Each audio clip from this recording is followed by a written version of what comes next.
Good evening. Am I audible? Yes, yes. You can audible. Yeah, thanks. So, as a part of our monthly activities, All India Railroads Association, uh, this webinar is also the part of our monthly activity. And I, Engineer Shri, being the host of this monthly webinar, invites our President, Engineer S. Das, to welcome us all in this webinar.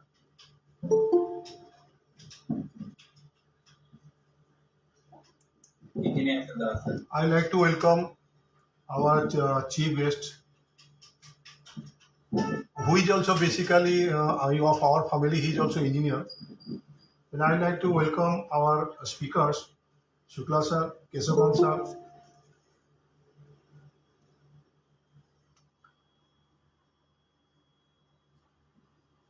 and Himanshu Gupta ji.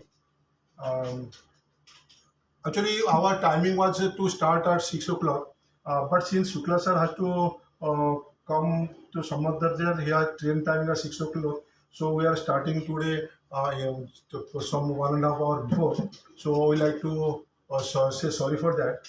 But we cannot leave Shukla sir. So that's why we have to revise the schedule plan. So accordingly, we are some after 1.5 years earlier than our scheduled programs. I would like to welcome all our some participants who have joined us. Today, this is of some special type of webinar we are conducting. Of course, we have will have mechanical, electrical, civil engineers. So today we'll discuss with three speakers, and the next webinar the next June webinar we'll complete all this. This will be a total complete project. We will discuss for the course choice. Since we have a lot of course choice, we are architects, engineers, civil engineers, mechanical engineers, all branches. All the members are of different branches. So this will be a great helpful for all of us. So I'd like to welcome you all. There are some changes. Actually, we are supposed to introduce our chief guest. Since Shukla sir is going to be leaving to us before that, so I'll just hint one small introduction of him. Shukla sir is the director in said College of Engineering, Banaras. Detailed introduction will be given by our Pradeep Kumar, ex-HOD of HVTU, after his reporter, because he is leaving. So this is a small introduction of him. He was the director in PIC Kanpur, and now he is the director in Banaras. So I'd like to all of the participants in this webinar. I'm sure all of us will enjoy the programs. Thank you, sir. Thank you, Das sir. Now I request Institution of Engineers Kanpur Local Chapter Chairman Dr. Mukesh Kumar Singh to address us all. Thank you, sir, for inviting me to address the gathering today on this August occasion. I'm very much thankful to the IVA, the whole team of IVA, who's organizing this event. It is very much important, and we can say this is a step ahead to organize a national seminar on food preservation. It is a very much needed topic in present situation. Being an agricultural-based country, we require to establish number of cold storage and to enhance the food preservation chain in our area. So, Mr. Dasi invited all very renowned speakers to address this issue, and the topics which are selected by various speakers, they are very much related with the theme of the upcoming national seminar. I am very much thankful to the today's chief guest, Shukla sir, who has spent his valuable time for this occasion. And I am very much thankful to the all three speakers. They have spent their valuable time, as well as they selected very much related topics for today's event. I am thankful to all participants on behalf of Mission of Engineers as well as IVA. I would like to warm welcome everybody who are here and to whom they are going to join very soon for this event. Thank you very much for inviting me and to address today's gathering. Thank you, sir. Thank you so much, sir. Now I request our Dr. Ajit Shukla, sir, Director, Shri College of Engineering, Varanasi, to give us the lecture on refrigeration system with saving power.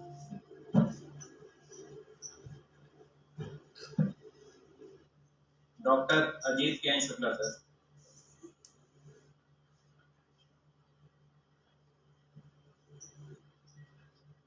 I'm not able to listen to you. Am I audible? Yes, audible. So now, can you hear us? Or I'll just rejoin again.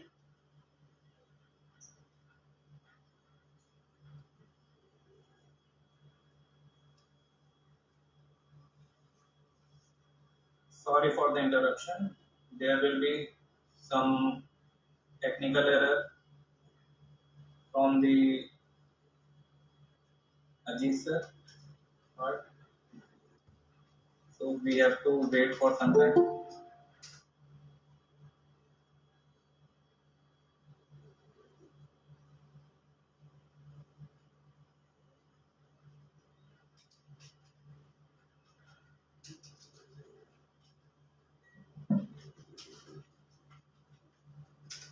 Can you hear us, sir? Yes, sure, I can. Yeah. So now I request Dr. Ajit Shukla, sir, Director of Shri College of Engineering, Varanasi, to provide us lecture on refrigeration system with saving power. Thank you. Dr. Ajit. Thank you. Thank you everyone for joining and giving me this opportunity.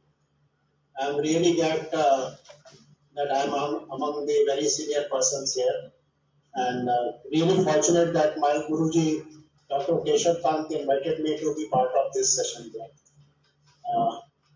I'm basically a mechanical graduate and member of Shri as well there, because this opportunity came to me as to enlighten you all in terms of cold storage and the energy saving. I've titled this thing in terms of cold storage energy saving strategies there. And let me, as a disclaimer, let me put this that though I have not directly worked on the cold storage, but because of my association with Dr. Keshav, I was working in refrigeration air conditioning lab, and my PhD topic was on solar hybrid solar cooker there. So I have a full close encounter with the refrigeration air system and everything. So take this as a basic point to understand that what I wanted to deliberate into this meeting. The cold storage strategy in terms of energy saving, if we try to see, let us try to have that what kind of things we are having at present, and then we look into the various avenues through which we can have the cold storage capacity. So in general, you can say that the global cold storage market size is actually around, as in terms of US, if you say, it is around 427 billion to be by 2030. That means it is registering a growth from at present 2025 to 2030. If we say it is 18%. If we look from the Indian aspects, the Indian cold chain market is large and is also growing, because everywhere it is growing, so we cannot be far away. And it was valued in terms of rupees around 2,500, 2,052 billions in 2023, and is projected to reach to around double of this, that is 5,596 billions by 2032, which is 11.8% of CAGR growth. So US it is around 18%, and we are also very large population, around 12% you can say. So you can say there is a huge capacity, and as you say the economy is growing, there is a huge potential for the cold storage too. And that brings a lot of opportunity in terms of saving, as well as saving in terms of the waste and other things as they are contributing to the economy. The market is driven by factors. Why this growth is there? It is because of the organized food retail chain and its increasing demand for perishable goods and the expansion of the pharmaceutical industry. So these are the two driving factors. One is the food demand in terms of perishable items, ready-to-eat items there, and the expansion of the pharmaceutical industry. And beside this, the growing automation, which you find that it is happening in case of warehouses, the growing popularity of e-commerce for purchasing fresh food has driven this market growth. The increasing uses of apps has enabled customers to order a meal as well as track its delivery on timely basis, make it very easy there. So this has all led to the growth of the cold storage and the storage capacity of warehouse capacity. The digital retailing has enabled consumer shops and access products and services anywhere they want. So this is in general, you can say the scenario, and there is a huge aspect in terms of growth of the cold storage market. The rising trend for purchasing perishable food online has led to new opportunities and challenges, including the need for an innovative solution to provide the critical service for the last mile delivery, automated warehouses to manage inventories and reduce per item cost and low cost and advanced temperature monitoring devices that would maintain the safety of fresh foods there. The growing popularity of online shopping, as we have already discussed, that has created a barrier to the growth of brick and mortar stores.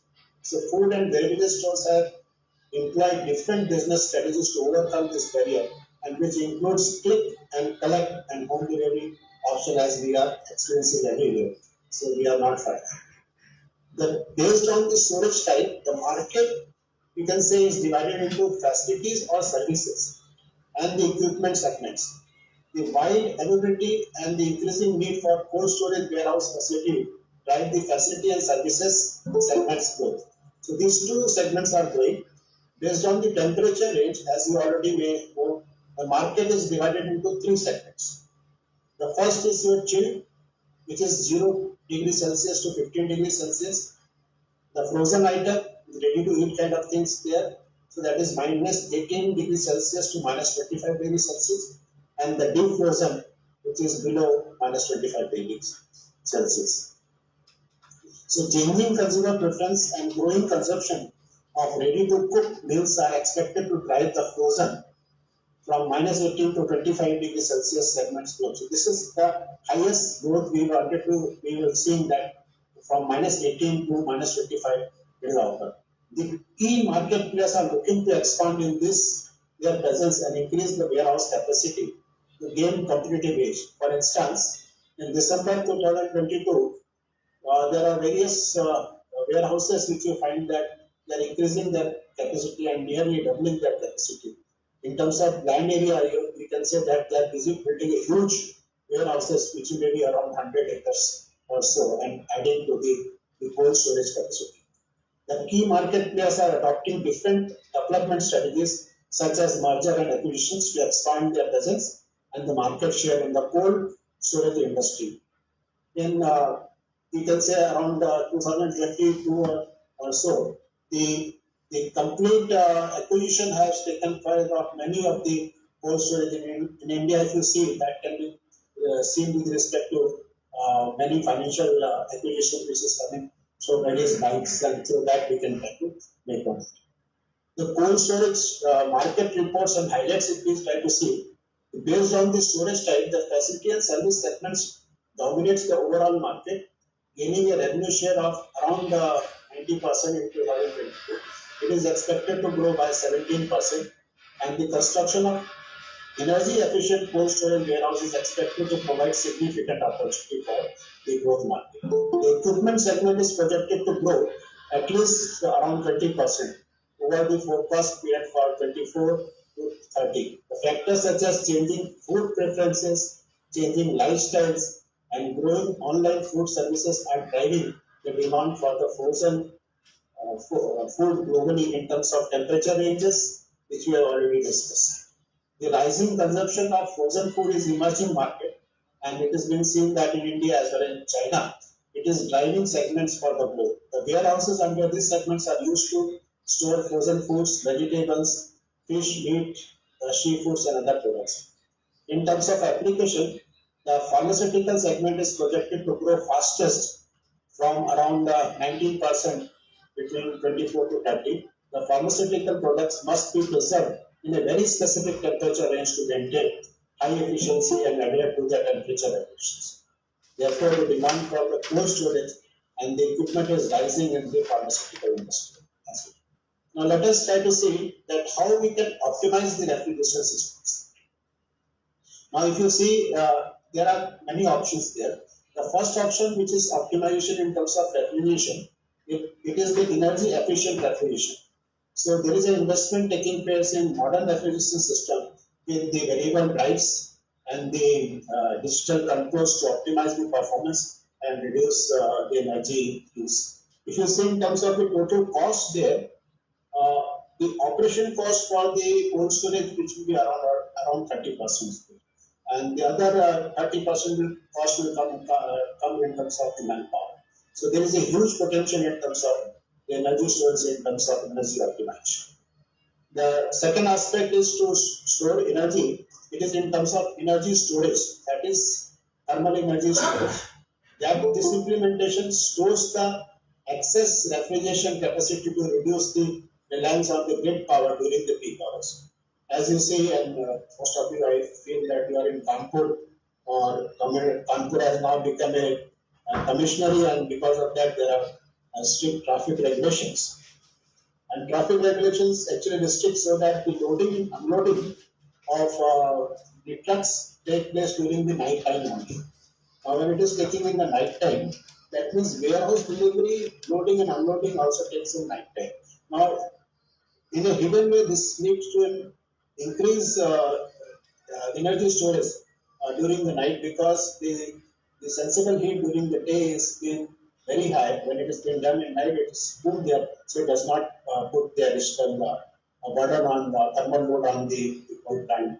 Similarly, if you have the energy storage system in the cold storage, so that because of the very heavy load on the cold storage, the small change of load or taking in of the load or out of the load from that does not change the temperature, and because of it, lot of stability comes into the system. Heat recovery system, this is another opportunity in terms of the optimization of refrigeration system. You find that capture of the waste heat from the refrigeration to improve the energy efficiency and reduce the cost. The next important energy saving which you find, it is in terms of the passive insulation or passive cooling which you have in terms of improvement in terms of insulation and building design. Now, high quality insulation, that means the use of material with a high R value. Now, there is lot of development has taken place in terms of insulations. So, high R values actually lead to reduction in the heat transfer and improve the thermal energy efficiencies. And this is to be taken as the first measure to say that the energy storage as a part of energy storage strategies there. The other aspect is the while loading and unloading, and this has to come with respect to the frequent audits and other things, as most of you may be working on that field. So that is looking in terms of sealing of the gaps. So this is a loss which will be taking all throughout when the cold storage is working, and that is very simple to do in terms of preventing air leakages by sealing gaps and ensuring the proper insulation. Optimal orientation, that the building design itself, that how it has been located, that also needs to be energy storage. That is designed specifically with an optimal orientation and shading to reduce the solar heat again. If you find that the the cold storage, the maximum length has been exposed to this the south side. If this can be done the other way, then we find that the maximum amount of the thermal gain can be curtailed and restricted to the energy storage.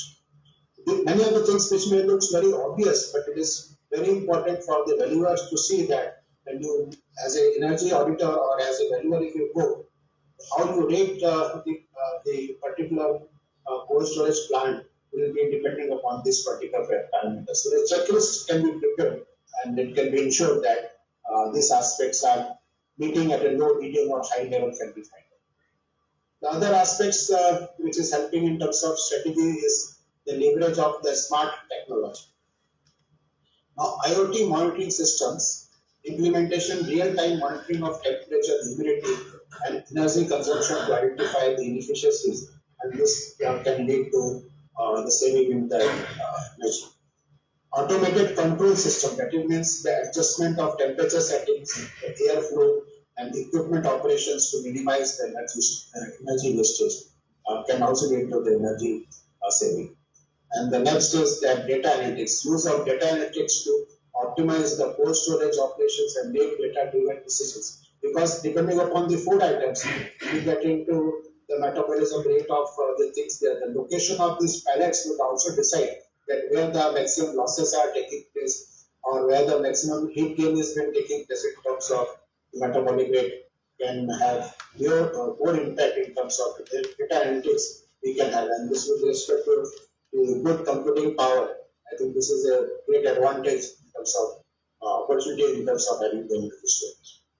Implementing the sustainable practices like LED lighting, very simple.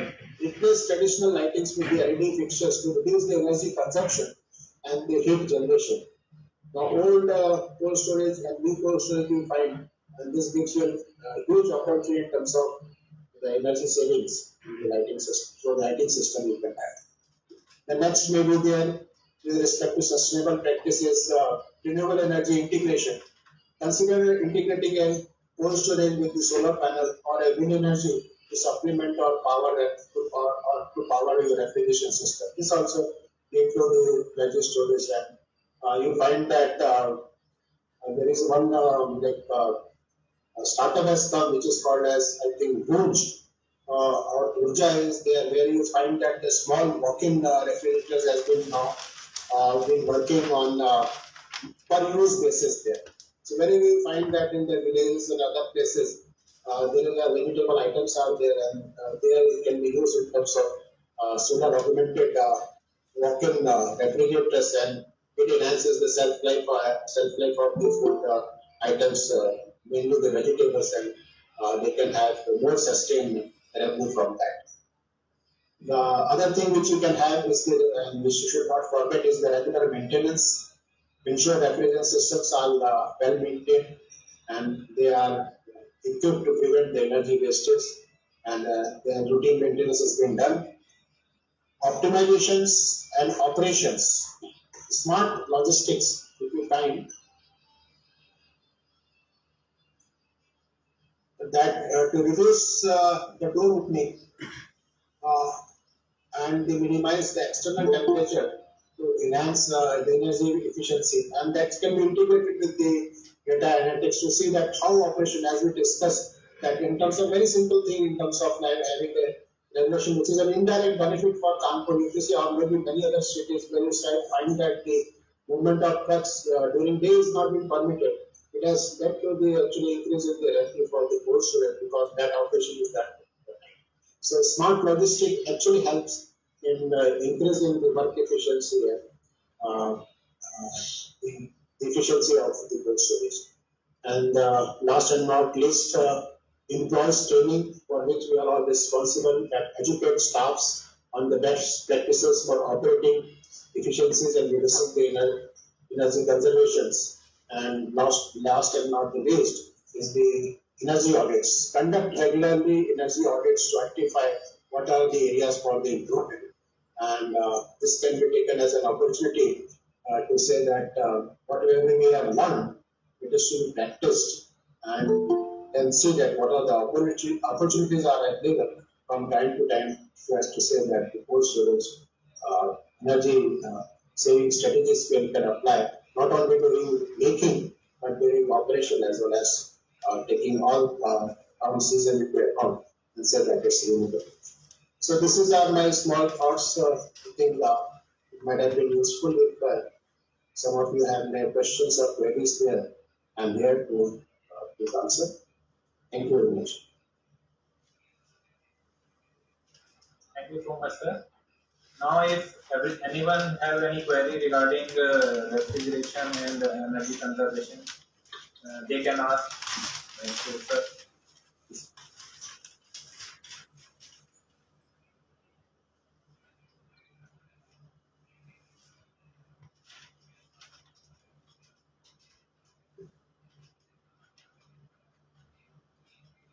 Sorry, I have to make a request to change my schedule because 6 o'clock I have to catch a train and I have to reach to Kanpur. So at present I am at Banaras. Most of you are invited to please come and visit Banaras. We are in the outskirts of Banaras towards airport. But please drop me a mail or message. I'll be very happy to offer my hospitality, whatever is available with us. Sir, on behalf of All India Fellows Association, I like to thank you because you are giving a very good talk. And Keshav Kant sir had already is impressed to you.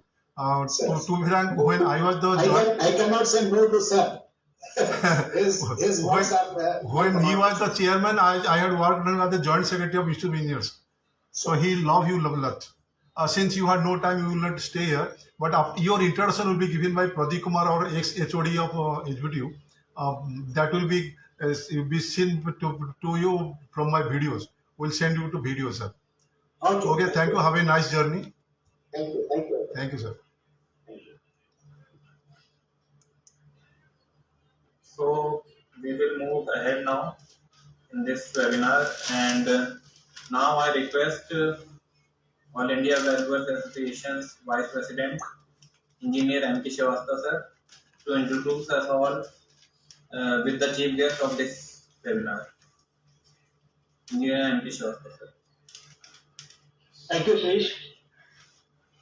I have been given the responsibility to share the resume of Shri Anjaneesh Pratap Singh, who is the chief guest of this webinar.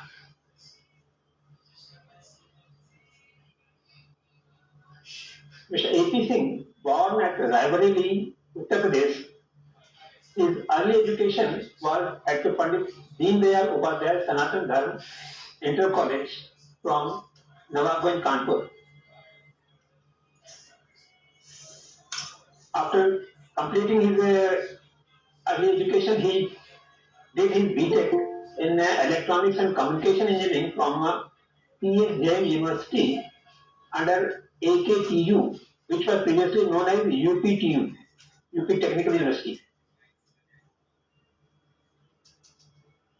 He is a very learned man.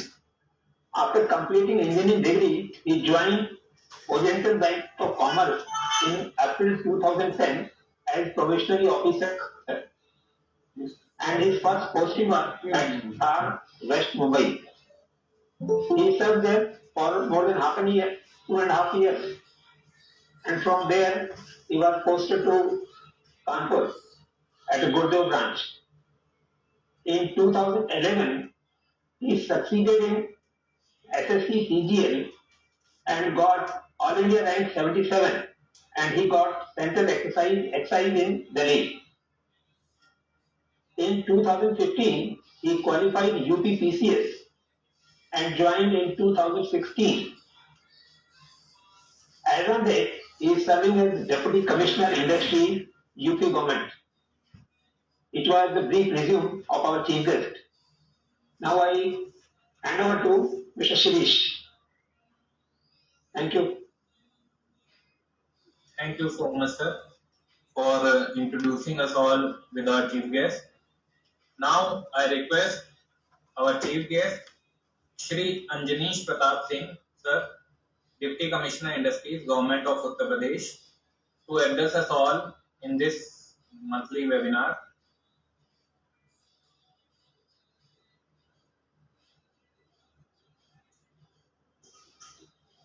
Yeah, thank you for my introducing me, and thank you to all esteemed audience and the participants. Basically, I am new to the city, Kanpur.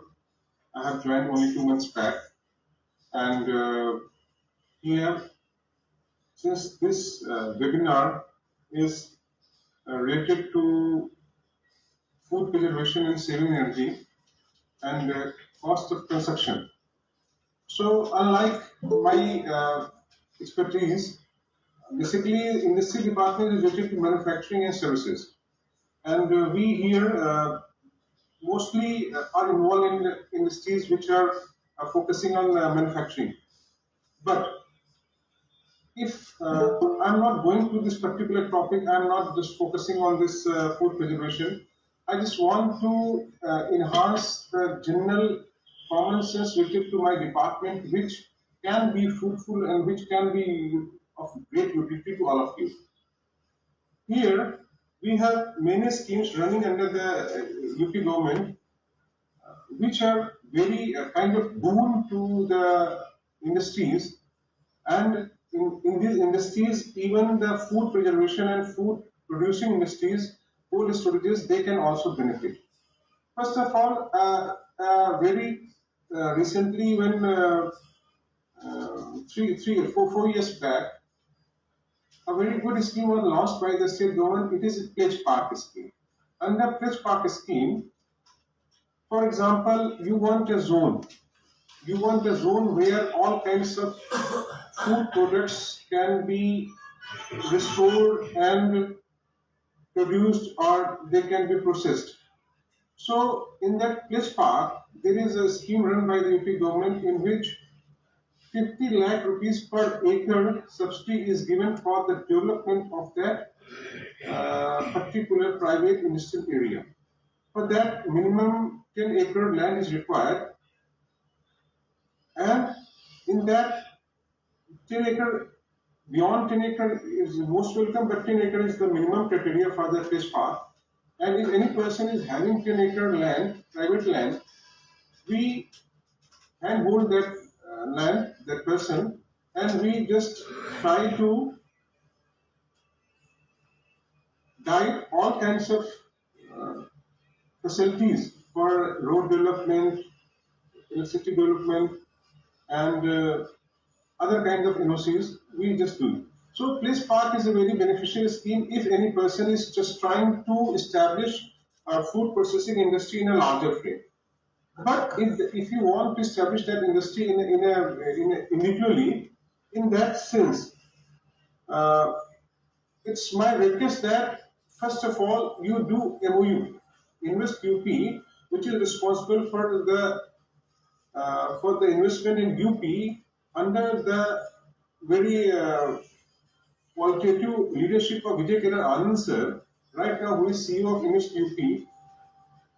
It is focusing that the investors which are interested in investing UP, they have kind of very good experience, all kinds of the perception towards UP that here the facilities are quite delayed and the subsidies are not given in time. It should be changed. Believe me, on 28th of last month, in Indira Gandhi Pratishthan, Mukh Sachiv sir personally came there, and he presented the vision of the CM sir that how industries and how the industrial scenario in UP is changing. He told the data that unlike Maharashtra, which has been leading for decades all over India in industry sector, UP for the last 2 years in banking scenario, the ratio of the banks which are giving credit to the industries has crossed the ratio of Maharashtra. It is quite commendable achievement for UP. In the same way, initially when 2017 the JVC groundbreaking ceremony was for Invest UP, groundbreaking ceremony was done. At that time, it was kind of picture was like this that fake MOUs are being signed, or it is just a kind of data which is not going to be on the ground.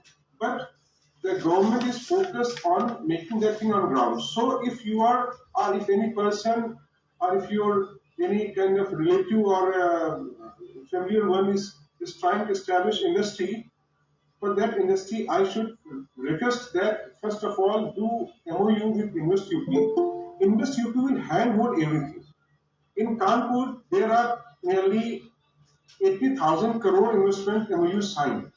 Out of that, 226 MOUs have been here, and all 226 MOUs Udemy NIT has been assigned from Ministry UP, and they are going to the ground. They are making shortlisting every industry that what is the problem, whether it's pollution industry or whether any kind of other industry. They are just writing down those things and they are just doing. So unlike before that, the industries has been harassed or industries have been kind of he has to run from office to office. The scene is changing. So here, in this sense, you can avail the facility from the UP government.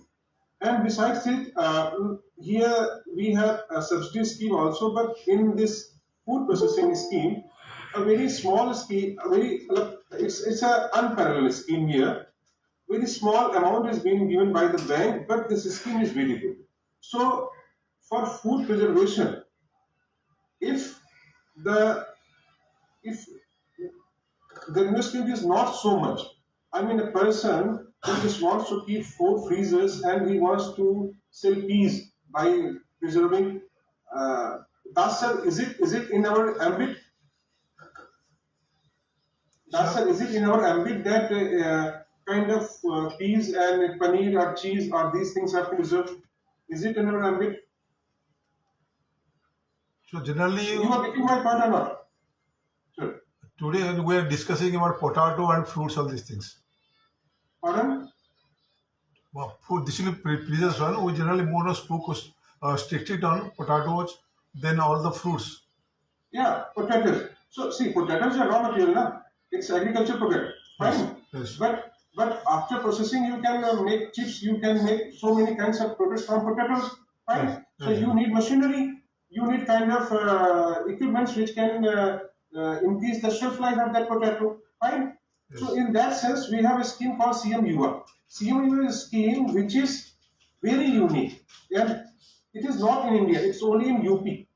It's collateral free. 5 lakh up to 5 lakh rupees has been is being given by the bank.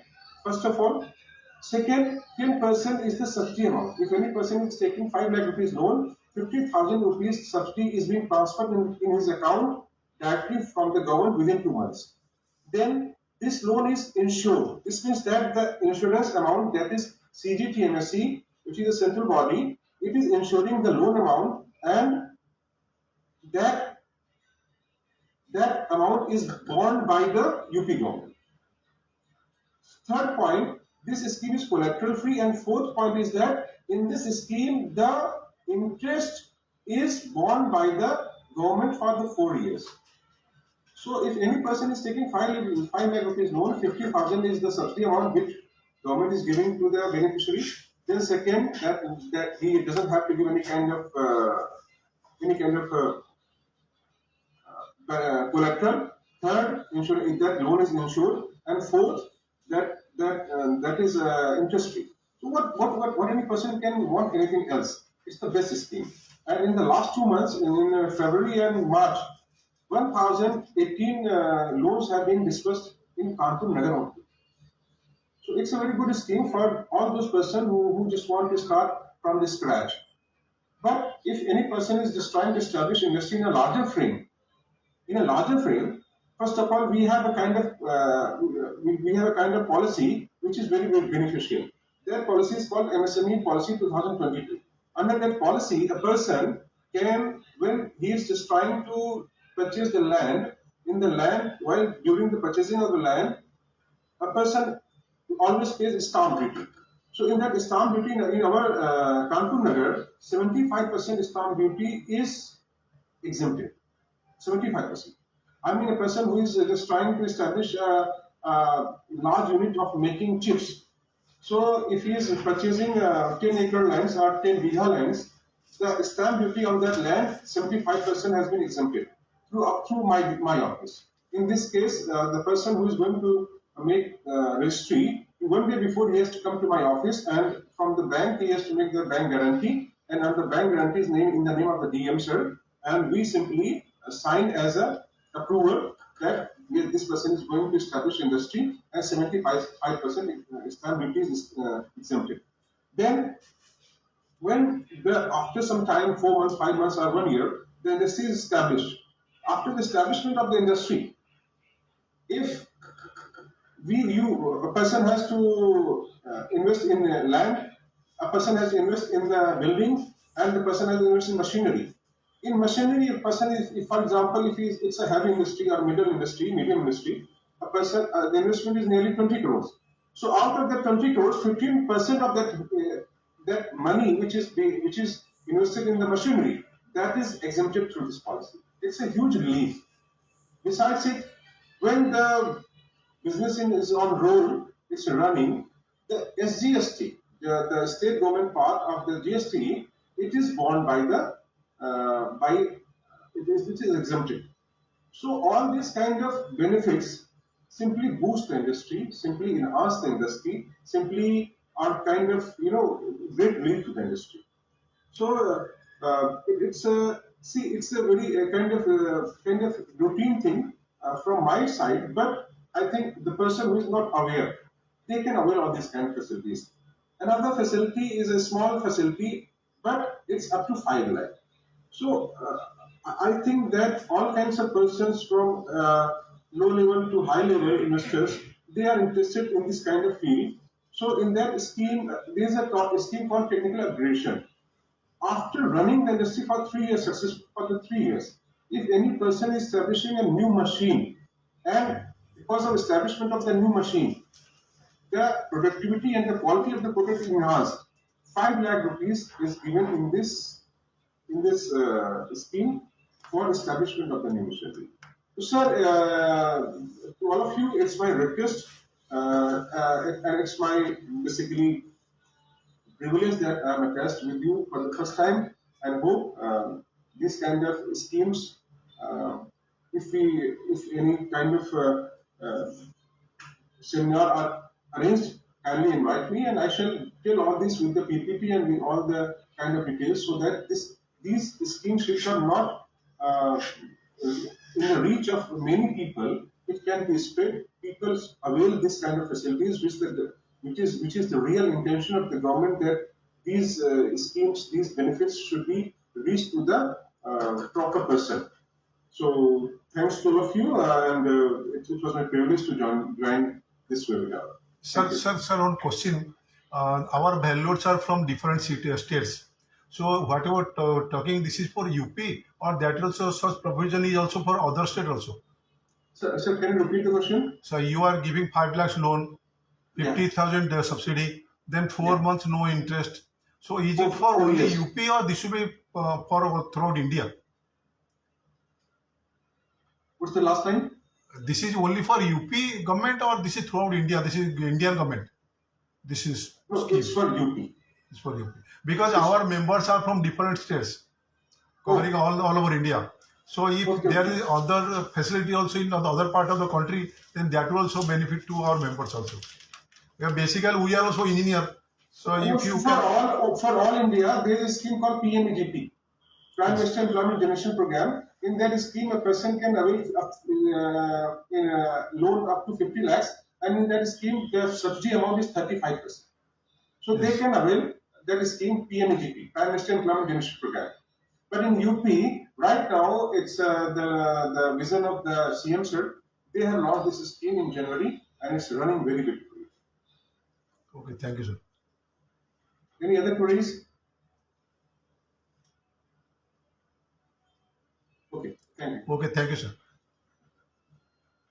Sir, I'm sure you will be with us up to the end of the program. I have to move to my native place, and so I shall be on my way. Is it any issue? Actually, since you are talking about the potato chips now, so we have a lecture on that also. Himanshu Gupta from IIT, he will speak on that most probably. Okay. I should never miss that. For a few minutes you can stay with us. I'm here. Then apart from that, sir, you have to provide the certificate appreciation to the speakers if you have time. If you are going prior to that, then we'll just skip off that program and go do ask for your time, sir. Yes, sir. I'm here. Okay, thank you, sir. Shri, please. Thank you so much, sir, for introducing us with all the government schemes which are running in UP and which are helpful for any person who wants to establish industry in food processing unit. So now I request Dr. Pradeep Kumar, ex-HOD of Civil Engineering Department, HBTU Kanpur, to introduce us all with the guest speakers of this webinar. Dr. Pradeep Kumar, sir. Thank you, sir. It is my privilege to read out the brief formal biodata of the guest speakers of the today's webinar, and I am delighted that there are three speakers who are going to present their talk, and will be definitely going to be benefited from this. So let me just start brief format of Kumar. Kumar and Shukla is a distinguished academician and researcher with over 3 decades of experience in education and research. Having completed his PhD from IIT Kanpur in 2005, Dr. Shukla has held various leadership positions, including director at Shri College of Engineering, Varanasi, 2024 to the present time, IIT Kanpur and SOE RK University, Rajkot. He has also served as Associate Professor of PDEU Gandhinagar and BBM Engineering College. Dr. Shukla has guided 4 PhD students in the areas such as absorption cooling, heat storage, sustainable manufacturing, and surface treatment. As a member of the Indian Society of Refrigeration and Air Conditioning, he has also contributed to the development of industry standards, serving on the Standard Committee for Evaluative Coolers. Currently, he provides consulting services for NAC and MBA accreditation processes. With his expertise, Dr. Shukla continues to contribute significantly to the field of engineering, education, and research. And he will be available for the talk for a shorter time. And this is a brief introduction. So I think I would request Mr. Das to kindly request Dr. Shukla to proceed with this lecture so that we can move ahead with the other introductions later on. Thank you. Mr. Das. Thank you so much, sir. Now I request. Thank you. Now I request Engineer Himanshu Gupta from Department of Mechanical Engineering, IIT Kanpur, a research associate. Serious? Yes, sir. नहीं अभी I'll also small introduction about yes. Himanshu Gupta. Yes. Okay. And Keshav So I'll also continue with the introduction. Sure. So Das, should I continue? yes. Keshav Kant और दोनों कैसे करना? Okay. अच्छा उनका भी करना. Okay. उनको दोनों कर दे एक साथ. So Mr. Himanshu Gupta is presently employed at the Indian Institute of Technology, Kanpur, as a project engineer, and he is a project engineer in the Department of Design. Earlier, he served as a lecturer of Dr. Visgoi, group of institutions of now, and SIP at Lucknow.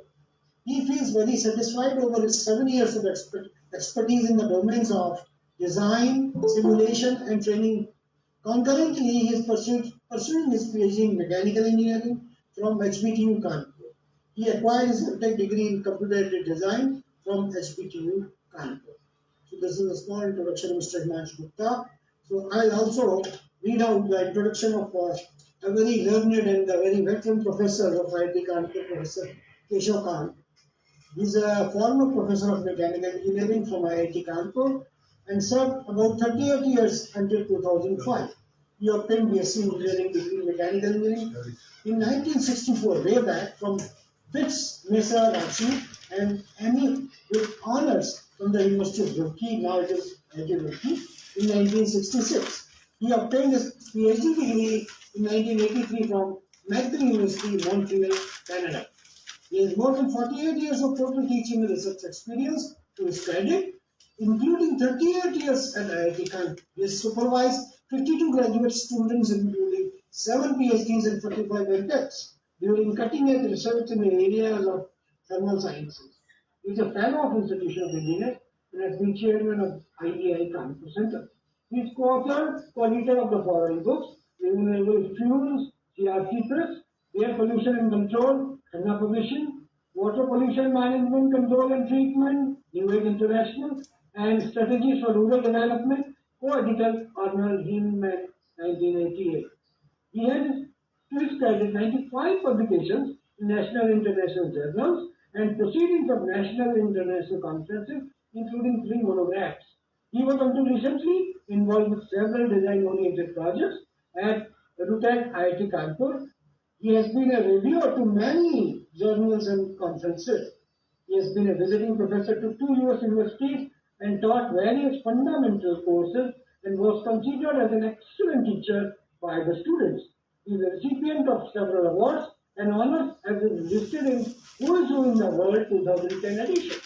He was also an invited speaker to the Department of Mechanical Engineering of the University of Tokyo, Japan, University of Hong Kong, and to the Department of Chemical Engineering of Clarkson University, Postgrad, Europe.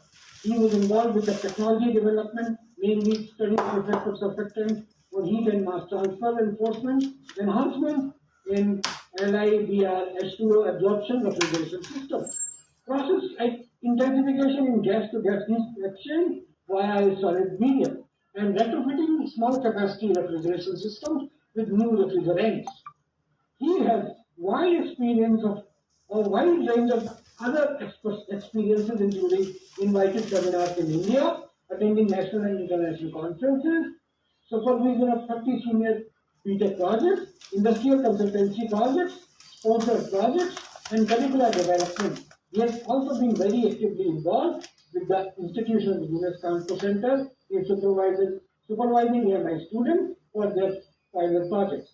He has so far supervised 46 AMI students of mechanical engineering. So I'm really feel honored and privileged to read the biodata for the 3 guest speakers of today's webinar, and I would request now, and I will hand over to the organizer or convener of this webinar. Thank you. Thank you so much, sir. As our one speaker, Dr. Ajit Shukla sir, has already delivered his lecture on refrigeration system with saving power. Now I request Engineer Himanshu Gupta, Research Associate, Department of Mechanical Engineering, IIT Kanpur, to deliver his lecture on design of a vegetable part. Engineer Himanshu Gupta, sir.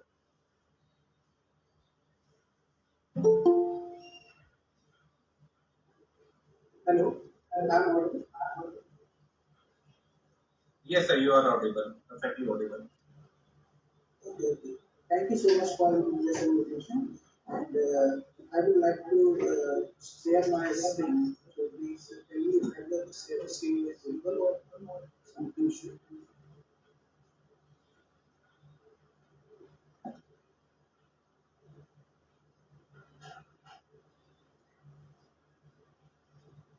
Hello. Yeah, screen is visible, sir. Okay. Yes, sir. Good evening. I will continue on lecture the board immediately because most of the community are outer states. So my design of vegetable part is depend upon the vendors, especially they are the lower income and selling their vegetable day by day. They bring that vegetable and sell it. Okay. So what is the need of the refrigeration? So only cooling system especially maintain the temperature of the certain space lower than the temperature of the out space. So this is the refrigeration or the cooling system helps to prevent the spoilage of food and the preservative from any kind of degradation of quality. Hello, is sound is clear? Yes, sir. Yes, sir. Go ahead. Good, okay, good. Thank you. To achieve this effective refrigeration, the internal environment of the cart must be ensured that food is item remain within the recommended temperature range. Because अगर vegetables की बात करें तो ज़्यादातर जो green vegetables होती हैं तो उनका जो टेम्परेचर होता है वो अप्रॉक्सीमेटली 15 डिग्री से 25 डिग्री तक वेरी करना चाहिए.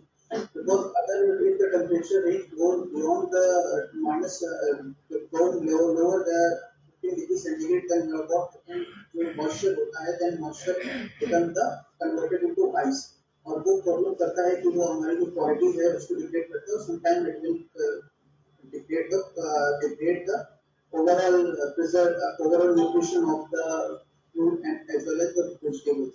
तो हमें यहाँ पे सबसे पहले ये देखना था कि कौन कौन से ऐसे फैक्टर्स हैं जो एक एटमॉस्फेयर में जो कूलिंग स्पेस है उसमें रिक्वायर्ड है. तो सबसे पहला है कि टेम्परेचर. कुछ फूड्स एंड वेजिटेबल्स हैं जो लोअर टेम्परेचर पे सस्टेन करते हैं, कुछ है जो हमारे with in a normal range जो एसी में लगभग 25 to 30 डिग्री तक सस्टेन करते हैं. So, on the basis of different type of fruit and vegetables, we have discussed with the so many vendors near about the Nawabganj and the Kalyanpur area, and they always suggest that if we are going to design a cart, so the cart the temperature should be in the range of 15 degree to 20 degrees centigrade should be. So, what is the history of food preservation using cooling system? So, pre-cooling era using the time the wet cloth or something cart using on which we apply the water and the evaporation, natural evaporation especially, and the cooling effect will be produced. And after that, the ice box we are using that we have kept all the food and vegetable in the closed chamber, and the closed chamber is surrounded by the ice cube. So the temperature of the portion is lower than the atmosphere temperature. And some mechanical cooling is early mid of 1900 degree, 1900 century said the electric and gas powered refrigeration. So small scale refrigeration unit are available at that time and mostly used by the large delivery truck. And so now is currently time what happens, some mobile cooling car or mobile cooling card are available, but this card using operated by the vapor compression or vapor compression system, and the vapor compression system is not fully working as the refrigeration system using our home at the refrigerator. So it consumes more electricity. So the mobility is depending upon the what is the power source and where is the mobility of this welding card is to be utilized. So depending upon all the history concerned, we are going to develop a welding card which is basically operated with the temperature range within a temperature range of 15 degree to 20 degrees centigrade. So,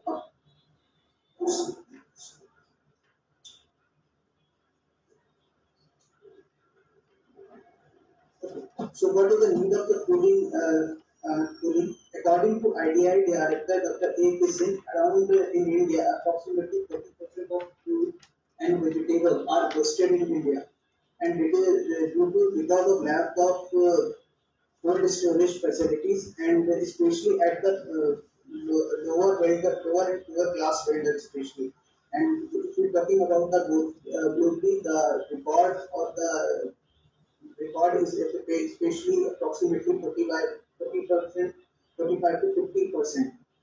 So in this data, according talking about the major concern of the food wastage in due to the refrigeration, especially in India as well as the Asian as well as African countries. And for example, if we're talking about tomato, it can spoil to less than 2 days without the cooling in the tropical heat. The intense heat approximately 35 degrees centigrade, tomato cannot be sustained more than 2 days. It leaves may lost 50% of shelf life if store temperature is about above the 10 degrees centigrade. If the banana, you can see I'm talking about it degrade the 3 times faster if the temperature goes beyond the 30 degrees centigrade. So different food and vegetable having a different sustain or shelf life too, and all the shelf life is depending upon the uh, at which temperature they are storage. So, what is the requirement of cooling system in food preservation? The food is food basis food is extensive heat and climate change. The most of main reason of degradation of the quality of food and reduce the massive food waste. 45% of food and vegetable spoil before the consumption.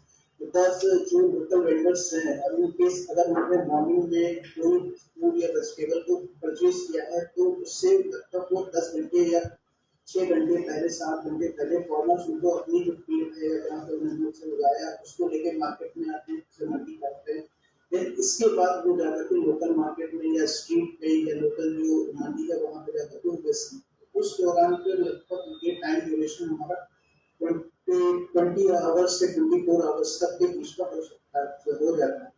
In that condition, what happened? The most of the food quality is already degraded. Approximately 30 to 40% quality is degraded.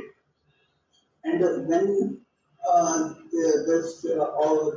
the food and vegetable is shipped to the customer also preserve for 1 day or 2 days in their foods. And in that time, what happened? The actual quality or actual nutrition of foods is completely degraded. So we can say that अगर उसने किसी भी चीज की quality 100% है तो जब तक हम उसे कंज्यूम करने की स्टेट में जाते हैं that is reaches approximately to 20 to 30%. That is the main reason that we cannot consume the full nutrition of any full nutrition of any vegetable or fruit from it. So that is the reason. The second is the lower the greenhouse gas emission. The conventional refrigeration अगर हम use करेंगे that is the HFC, means hydrofluorocarbon that emits the chlorine gas and especially radius for the oxygen there. And many of the research studies says that HFC gases is the depletion of uh, uh, ozone layer is because of the hydrofluorocarbons, and that's why the many countries sign a treaty that we cannot use the hydrofluorocarbon for the refrigeration purpose that the other alternative they have been choose. And the third thing is for the requirement that the safe water and energy, because the traditional cold chain consume huge electricity and fossil fuel that directly impact the climate and the environment. Then our main consideration of this design that the poor farmers and the vendors are losing their 35 to 50% their produce due to the lack of affordable refrigeration. That we have discussed that उन्होंने purchase किया है तो market में जाने से पहले उनका आधा चीज खराब हो चुकी होती है तो जो बचा हुआ उनके पास जो भी गुड्स हैं उसके उन्हें अपने प्राइसेस को मैनिपुलेट करना होता है तो प्राइसेस अल्टीमेटली हाई होते हैं जो भी हम लोग फूड या वेजिटेबल लेते हैं वो उन्हें महंगे दामों पर बेचते हैं और काफी चीज को वेस्ट कर देते हैं तो we have targeted that we just develop a branding card that is suitable to poor farmer as well as the vendors to keep their goods in a preserved way. And then requirement of putting improve the nutrition as well as the food safety because excessive heat directly evaporate all water content from the food and vegetable. that degrade especially the vitamin C, which is very helpful for the bone, our bone. And then what is the cooling? We're talking about the what is the mechanism we are using right now for the cooling purpose. That is the general mechanism we are discuss about. Then vapor compression system, which is the mechanism used in refrigeration and air conditioning in our home and houses. Then vapor absorption system, that is used in the cold absorption system. Ammonia water system is used. Portable for it. Then ice cold box, it means the some chamber is surrounded by the ice, so that to maintain the temperature lower than the atmospheric temperature. And then the water evaporation system. The water evaporation system, that the system used in our air cooler, so that the kinetic energy of air directly use helps to evaporate the water and drop the enthalpy, results in which results to enhance to decrease the temperature of the surround specified area. And last is the air refrigeration system, in which the air used as a refrigerant, and this system is not used in any domestic or any commercial purpose. It is only used in airplanes or any aviation industry, because a low weight to power ratio is required. So first we talking about the what is a vapor compression system. So compression system is having the four cycle, that is a compressor. This is used to compress the refrigerant. Then is go to the evaporator, where he absorb the heat from the some storage area. Then that is then first is first is compress the refrigerant from specified in the compressor. Then it is go to the second point, it is the condenser. Condenser is the place where we feel the refrigerant lost their energy or heat to the atmosphere. Then it is go to the expansion valve. Expansion valve especially drop the enthalpy. It will drop the enthalpy and reduce the temperature, and the converts of this refrigerant into the liquid stage. And this liquid stage, it when enters into the evaporator, it absorbs heat from the cooled area, and up again the cycle is repeated every time. So compression in the refrigerant we are using, especially R13 and R608 for making the space temperature, making the space temperature lesser than the outside. Then second thing is the condensation. Condensation especially lost the heat to the atmosphere, which is the compressor generate and transfer to the refrigerant. Because if the condenser not reject or not dissipate their heat to the atmosphere, the result is the cooling effect is not achieved. So this is the cycle that how to this experiment, how this cycle is going to. First, the compressor is compress the refrigerant, and refrigerant go to the condenser, where it was reject the heat to the atmosphere. And after that, the expansion valve drop the drop the refrigerant to the evaporator, and where it absorb the heat. And this is the pH diagram, it is temperature and entropic diagram, which drives out to where is the state. This is the vaporized state of the refrigerant. The second system we are using, especially in the cold storage, that is the vapor absorption system. Here we are using the ammonia as well as the water system to absorb the heat in a specified area. So first the water as well as the ammonia system is passes to the vapor generator. Then it absorbs the heat, and then it is passes to the evaporator. Evaporators help the people absorb the heat and evaporate the ammonia and the water separately. When this is passed, this liquid nitrogen is passes to the evaporator, absorb the heat and absorber, dissipate the heat as well, water as well as ammonia differently. Then key factor of the component we are using in water absorption system, that is the generator, which boils the refrigerator is ammonia, and our absorbent the condenser that represent vapor flows into the liquid. Expansion valve, which is the liquid refrigerator expand dropping pressure and temperature. Evaporator, the cold storage absorb the heat from the vegetable component and absorber, where the refrigerator combined with the absorbent and de-straddle the cycle. Then third one is the solid state cooling system. Solid state cooling system is also called sometimes a radial module or radial cooling system, which is especially the reverse of the Seebeck effect. In the Seebeck effect, we have seen that we are just providing the electrical when we heat the two terminals of the distinct material, then what happens? The EMF is generated. The reverse we have the when we provided the EMF, then what happened? The one side is become cooler and one side become hotter. So P N junction we have used to form the Peltier module. And what happened in the Peltier module that one side is a cooler. Suppose top side is cooler, then bottom side is the hotter place. The ratio of, or we can say the at this one, at what ratio the cooling side is cooled, the opposite side, it means hotter side, hot to the same amount. So this system is basically used for the small scale refrigeration purpose.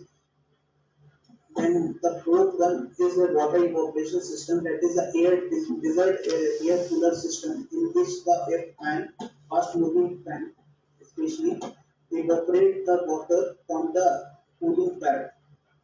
The water, this pad is completely wetted by the water, and when the high velocity air passes over it, what happens then? All the water molecules is due to the kinetic energy of air molecules is collide and result it evaporate the water, and due to evaporation of the water, the overall enthalpy drop in a certain area is decreases. The due to decreases the enthalpy area because the enthalpy is directly proportional to temperature, the overall temperature is goes down.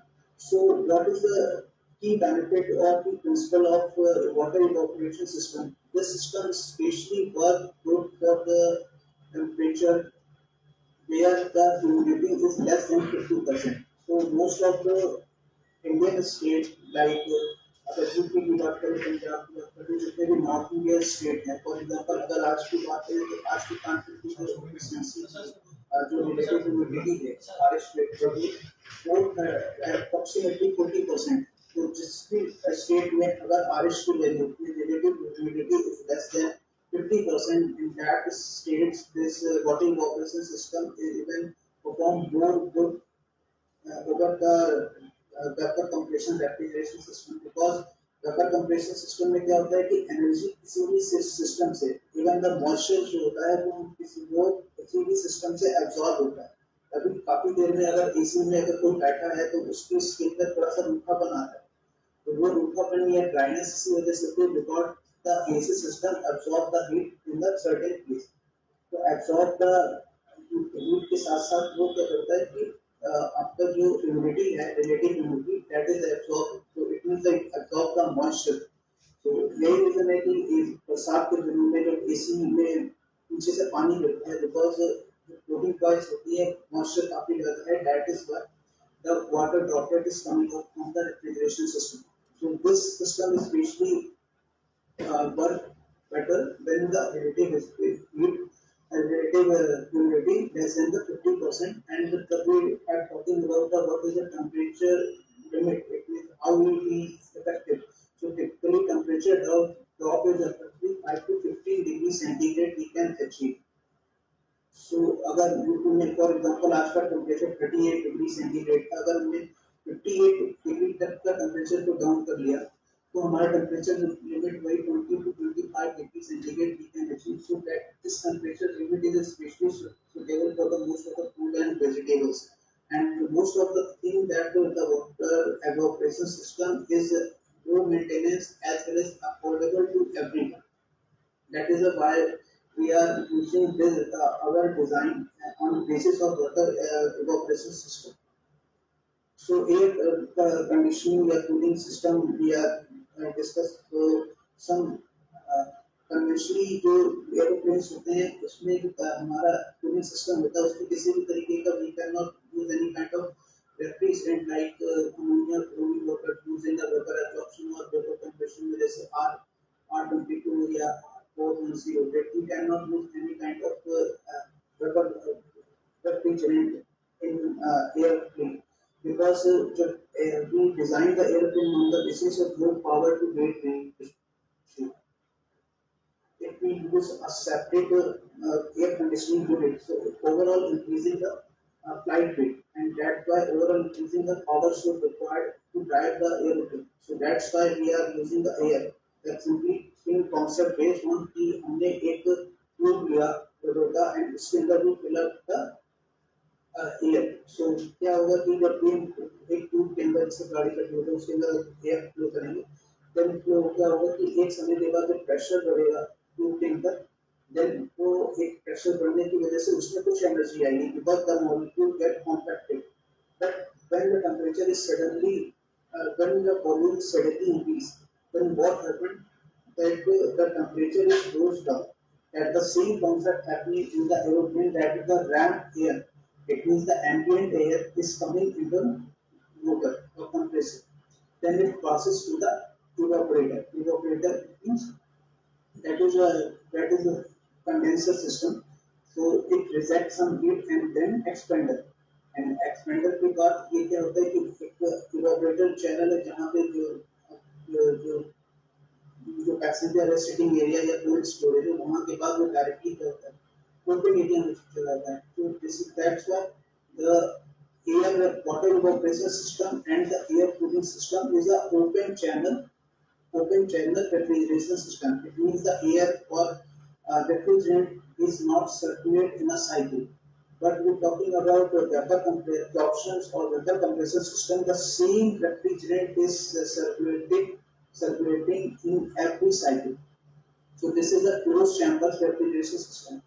So what we are using in our design that so what is the constraint we are using? So what is the objective of our design that we have to design a vegetable cart that is especially for the farmers, our farmers as well as the vendor to sell their fruit and vegetable within the long range. Because ऐसा नहीं हो सकता है कि वो जितना भी सामान एक दिन लेके आए वो अगले दिन उधर पूरा पूरा बेच दे. वीडियो में मे भी एक दो दिन उसे स्टोर करने के रखना पड़ सकता है.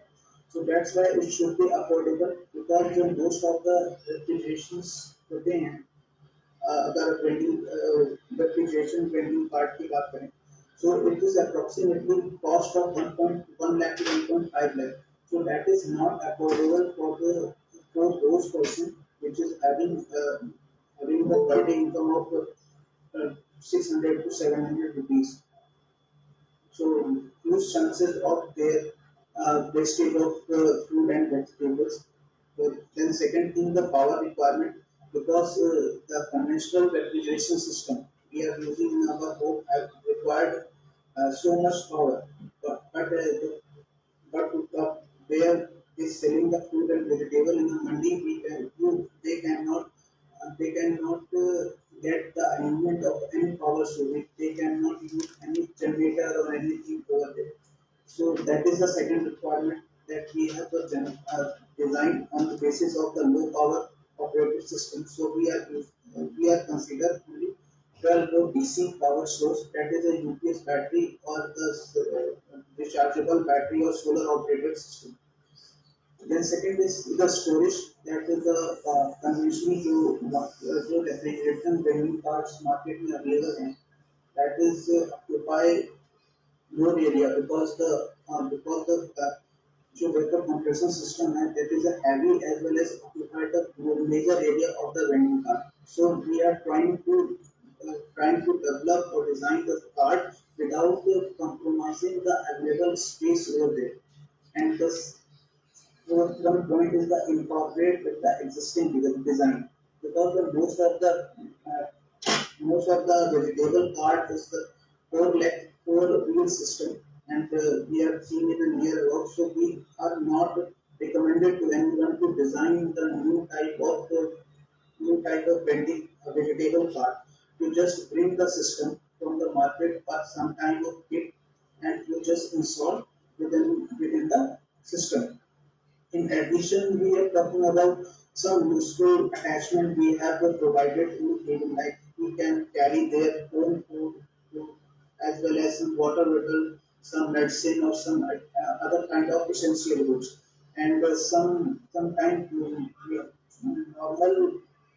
vending vegetable or vending cart who don't have any sunroof or overhead canopy or shed. So we have incorporated all of this in to make the design area.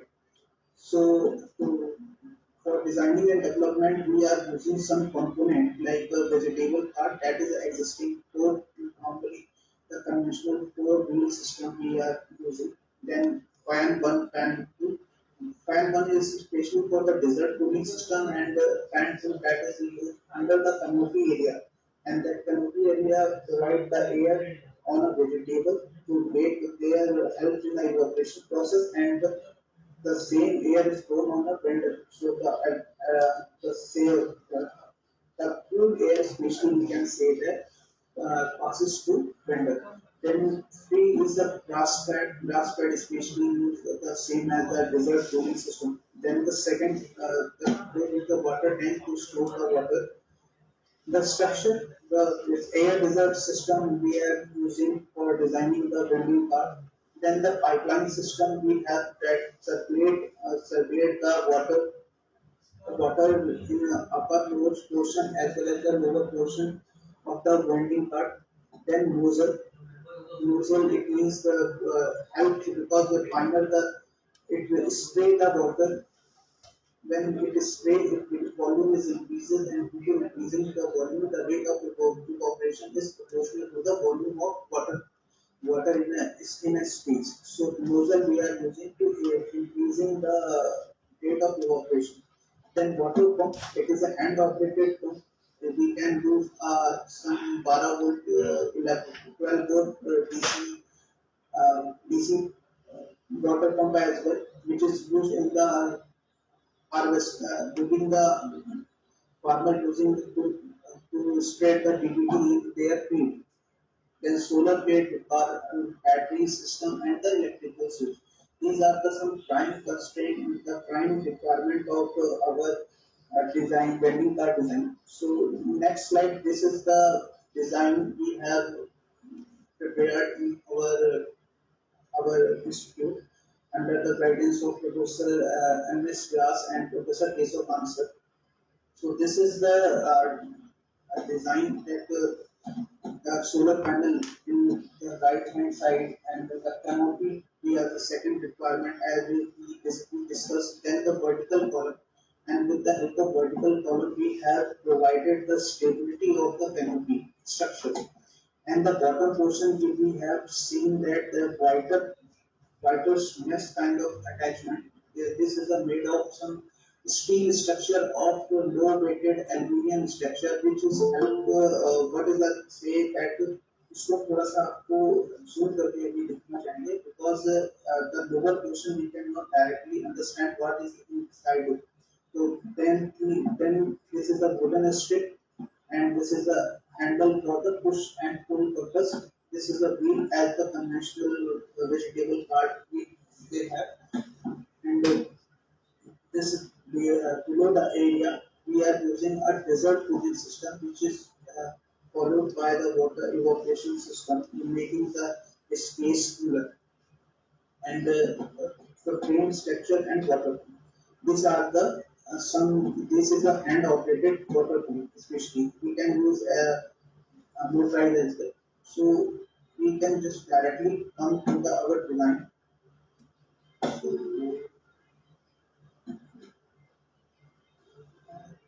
this is the system we have designed, that which is simply based on the desert cooler system. we just taking the dimension or level, we just taking the dimension of structure based on the available card. So the lower portion of the printing card is totally wasted because most of the vendors what does that if they have some bulky things then they are putting inside the vending card. But the rest most of the vending card vendors that they don't using that portion. That is a completely waste. So we are utilize those under portion of vegetable card. So we use some dessert cooling system of it. So this is the water pad we have shown, and this is a two compartment, first one and second one, and the lower portion is provided for the cables. One portion is provided for holding the water, the second thing the cooling space as well as the top portion is showing here. We can understand in the main design. So this is the water system for air desert system. The air desert cooling system we are designing in our lab. Then this is the main design that this is the main design that we have the 3D model built on the SolidWorks system. That this is the pull system. You can pull. This is the rotating wheel. So conventional wheel that as it is. Then all the structure, vegetable part structure same as the available in the market. So we have just developed a small kind of kit that is directly used and used by the vendors or sellers directly. Because अगर उन्होंने market में कुछ भी खरीदा है, for example रात में मुझे प्रिजर्व करके रखना है, तो मोस्ट ऑफ द वेंडर्स से हमें ये भी पता चला था कि उन्हें बार बार लोडिंग एंड अनलोडिंग करनी पड़ती है। तो लोडिंग एंड अनलोडिंग करते समय क्या होता है कि काफी ज्यादा जो उनका जो फूड है या वेजिटेबल है वो भी ग्रीन्स है वो डैमेज भी होते हैं। तो जब डैमेज होते हैं तो कोई भी उन्हें तनी वर्टिकली वो भी डैमेज होते हैं और उसकी वजह से क्या करता है उन्हें हटाना पड़ता है। Because it will they not subtract all the defaulty grains from there. So वो क्या करते हैं कि जो अच्छे grains हैं अगर अच्छा फूड या वेजिटेबल है उसको भी खराब करते हैं because the degradation started. So this is the canopy area. Fan is mounted over here one fan, and the what is the middle portion we have. So this is the aluminium or MS kind of structure.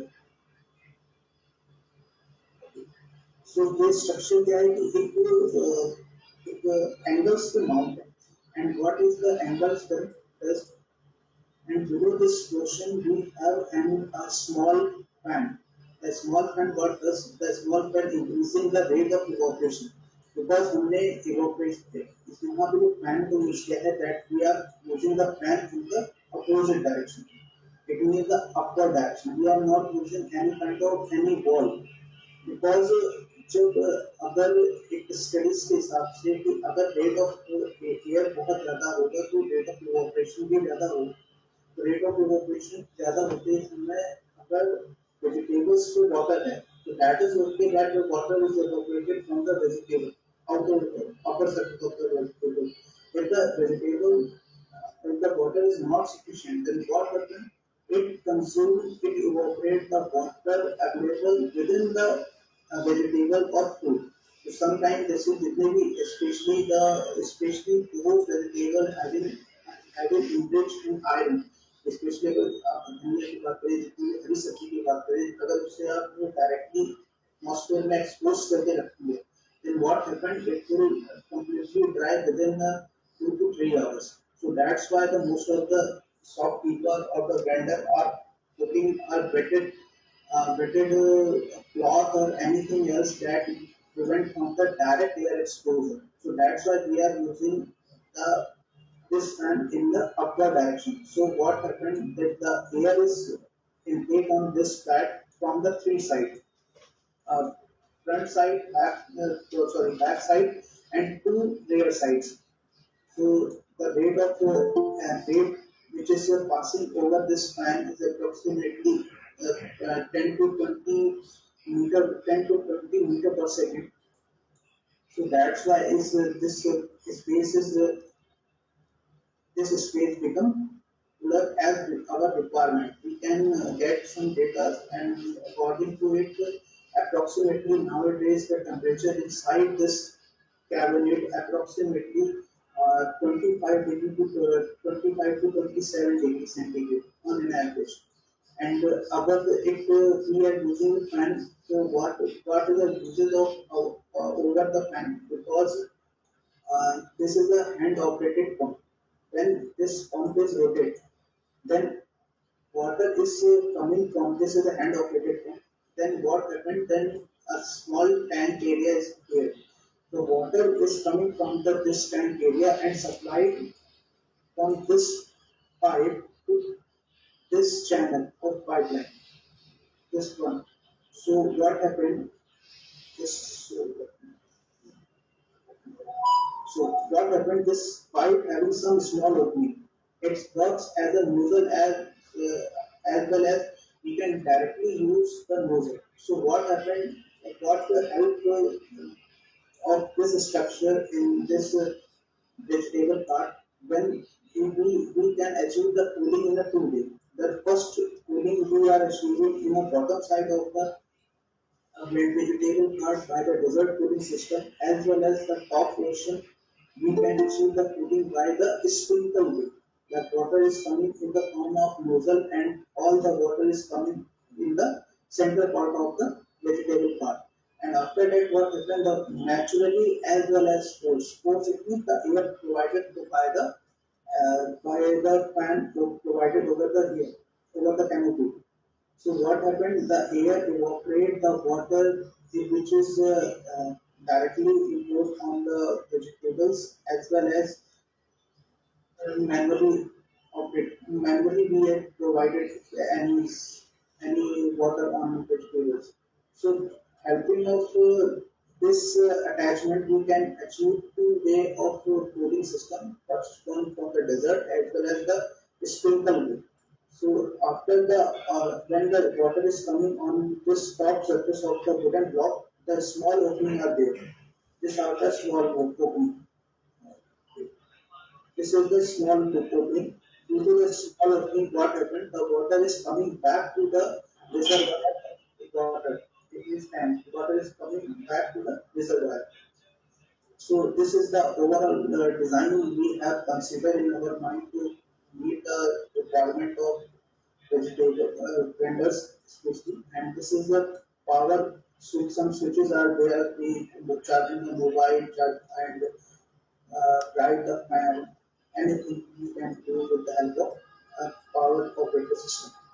So battery and solar we can use combine both of them or use one of them. It's just sufficient to use this system. Thank you so much. This is from my side. Anything or anything question you have. And one more thing that the loading and unloading constraint we have encountered. So we have the vertical column. So some अगर उनके पास कोई भी ऐसा profile या something कुछ है तो उसको फिक्स करके इसमें अपने को उन्हें लास्ट में लोडिंग या अनलोडिंग करने की भी कोई जरूरत नहीं होती. And this is manually you can set that after 30 minutes we just one sprinkle is coming after 30 seconds the second will be coming. So overnight इन्हें लोडिंग अनलोडिंग नहीं करनी पड़ती है. And that जो वेंडिंग कार्ड है इसी के अंदर उनको फुल रेफ्रिजरेशन सिस्टम एक डेजर्ट रेफ्रिजरेशन सिस्टम में प्रोवाइड करने का एक आइडिया है. Thank you so much.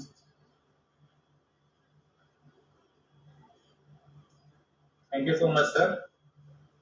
If anyone have any query, then you can ask to our guest speaker, Gupta sir. What's the cost of this vehicle cart? Sir, apart from the existing cart model, we just developed the overall structure, canopy, and the desert cooling system. We have approximately parts of 50,000 rupees only. So if this project is going to be viable and feasible, so this can be covered in the CME work. We are already providing food on cart. All those food vendors who are selling their items like Chinese and all those on the roadside, we are getting financed in the scheme work. So if this project can be financed through our scheme. Okay, thank you so much, sir. Yes, sir, we can ready to work with, we can ready, sir. So basically the existing model जो भी हमारे पास market में है that we have उसी में ही हमने बनाने की कोशिश की है. इवन इसमें भी अभी एक कंस्ट्रेंट आ सकता है किसी के मतलब माइंड में कि अभी तो ठीक है रिलेटिव इम्यूनिटी अगर हम नॉर्थन स्टेट की बात करें जैसे कि नॉर्थ इंडिया 40% है बट आफ्टर मई अगर जून की बात करें जुलाई की बात करें देन जो इम्यूनिटी होगी वो 70 to 80% ही अचीव करेगी. एट दैट कंडीशन अगर हम इस सिस्टम को यूज करते हैं तो हमारे पास चांसेस हैं कि हमारा जो भी फल है या सब्जी है वो खराब भी हो सकती है क्योंकि मॉइस्चर में अगर ज्यादा होगी तो वो प्रॉब्लम करेगा. देन इसका सॉल्यूशन ये है कि we can dry the air with the help of we just showing one method of cooling one method of refrigeration that is the solid state cold.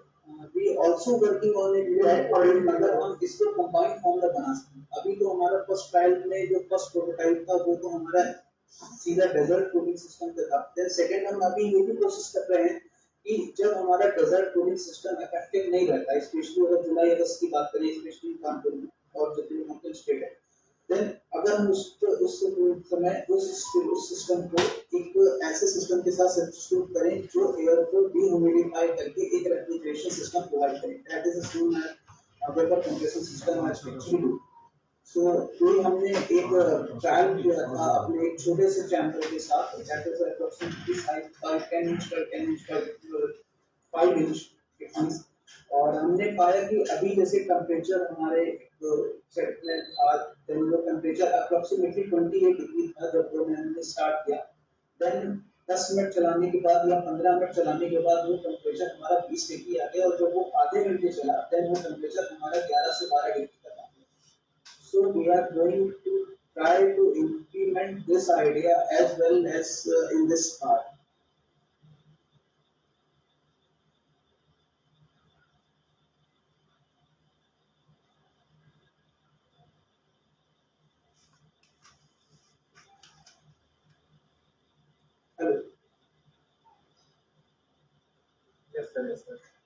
Yes sir मेरा एक थोड़ा सा opinion और था कि इसमें जैसे आपने जो भी हमारे फूड आइटम्स हैं उनके बारे में बताया था तो जैसे जो भी वेंडर्स हैं तो उनकी भी एक एफिशिएंसी हम लोग बढ़ा सकते हैं इनके जो आपने डिजाइन दी हुई है ऊपर की सनशेड की तो जो सन का पाथ है उसके थ्रू अगर हम जो इसकी डिजाइन है उसको उस तरह से करते हैं कि मैक्सिमम टाइम उसको भी सनशेड मिलता रहे. ये चीज भी एक ऊपर से की जा सकती है मेरे हिसाब से. सनसेट तो देखिए डिपेंड करता है कि आपको कितना कैनोपी का एरिया चाहिए. जी जी आप अगर उस कैनोपी के एरिया को घटा भी सकते हैं बढ़ा भी सकते हैं that is depend upon the our requirement. कई लोगों को देखा है कि वो कैनोपी के बाद एक ऐसे प्लास्टिक की शेड की नीचे तक रखते हैं ताकि आसपास अगर कोई उसमें अगर फूड या वेजिटेबल नहीं है फॉर एग्जांपल अगर रोड साइड कोई समोसे बेच रहा है पोहा बेच रहा है या कुछ ऐसा आइटम बेच रहा है जो रेडी टू यूज है तो कई केस में क्या पता है वो कोशिश करता है कि धूल या मिट्टी उसके अंदर ना जाए तो वो एक साइड से पूरी लेयरिंग कर देता है प्लास्टिक. तो that is depend upon the what is he want to sell. So your idea is very good sir. Thank you so much.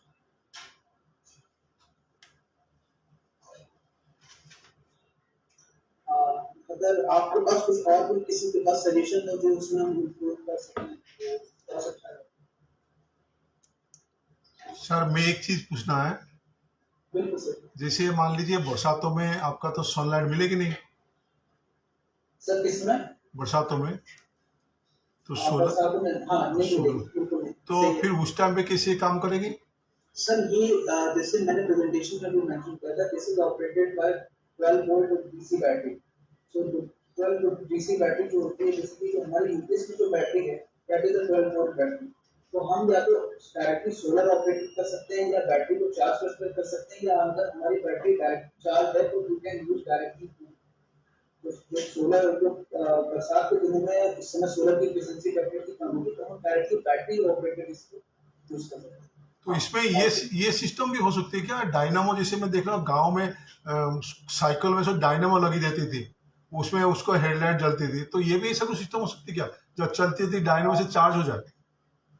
Dynamo sir लगा सकते हैं, जैसे व्हील के पास हमारे पास काफी अभी स्पेशियस है, अभी काफी हमारे पास जो व्हील के पास स्पेस है उसमें डायनेमो यूज कर सकते हैं, बट डायनेमो लगाने के बाद उसका भी एक रेजिस्टेंस होता है, उसको चलाने के लिए ड्राइव करने के लिए थोड़ा सा पावर देना पड़ेगा। अभी जो ये कार्ड है जो मैनुअली ड्राइव करेगा, जैसे कि लोग करते हैं, डायनेमो यूज कर सकते हैं, बट उसके लिए फिर हमने अभी इतना सोचा नहीं था, क्योंकि हमने अभी ये डायरेक्टली प्लान किया है कि हमारे पास जो बेस्ट मॉडल है हम उसी में जाएं। Then dynamo is the second step. We can definitely use it. So no issue. But थोड़ा सा restriction भी आ सकता है कि हमें ट्राई करना पड़ेगा कि dynamo लगाने के बाद हमारा जो वेंडर उसे पुल कर रहा है या पुश कर रहा है उसके ऊपर कितना फोर्स आ रहा है. That is also a possibility. नहीं, बरसात में इसका जरूरत पड़ सकती है, मैं कह रहा हूँ सोलर का लाइट कम जो तो बरसात में जल सकती है।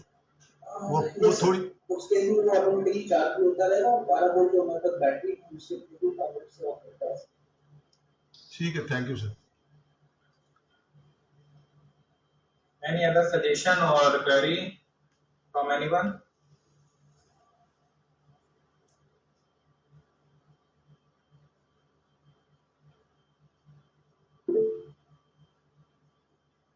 ओवरऑल वेट कितना हो जाता होगा इसका टोटल सिस्टम का? सर जो इसमें मेजर वेट रहता है वो डेजर्ट सिस्टम में अगर बात करें तो मेजर वेट रहता है कि जिस पोर्शन में वाटर कंसीडर हो। अगर इसमें जो हमने यहाँ पे जो सिस्टम डिजाइन किया था that is design for only 15 litre of water, it means weight of 10 kg। Apart from that जितना भी हमारा ये डेजर्ट सिस्टम यूज हो रहा है उसका वेट हमारा 5 से 6 किलो से ज्यादा नहीं था, बिकॉज ये अभी सॉलिड मॉडल में तो हमने इसे शीट पे बनाया है, but in actual practice we are using the PVC pipe that is connected by the tiles. So वो अटैचमेंट डिटैचमेंट उसमें बहुत यूज होता है, और हमने जितने भी पैड्स यूज किए थे वो भी हमने पाइप पे ही फिट किए थे, ताकि अगर किसी को डिटैच करना है तो within 15 minutes everything should be detachable. Power consumption कितना होगा सर इसका? Sir, we are using two fan only. One is lower portion. This is especially providing the dot on the lower portion, and second thing we are not showing here, but we are using over canopy. So one fan is basically operated with 30 to 50 watts. Okay. So total हमने यहाँ पे solar की plate दी थी, because we have a wider area, हम यहाँ पे एक पैनल भी लगा सकते हैं, 2 पैनल भी लगा सकते हैं। तो पर अगर यूनिट कॉस्ट अगर हम सोलर की निकालें तो right now is cost is approximately 38 rupees पर वॉट। तो वी आर यूजिंग इट तो 100 watt per solar plate, so approximately 380 watts उसका आ जाएगा 3080 rupees। So 100 watt में आसानी से ऑपरेट कर।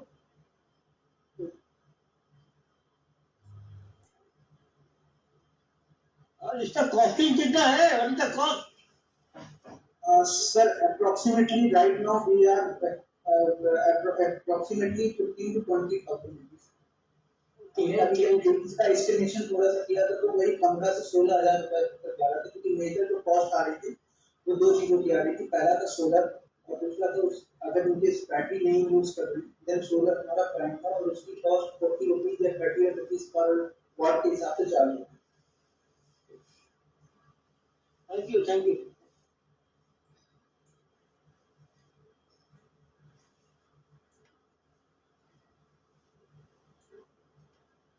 Anything else? Thank you sir. Thank you. Thank you so much, sir. Now we should move forward. And now I request Dr. Keshav Kant, sir, retired professor from Department of Mechanical Engineering, IIT Kanpur, to give us a lecture on preservation of food by drying conventional methods. Dr. Keshav Kant, sir.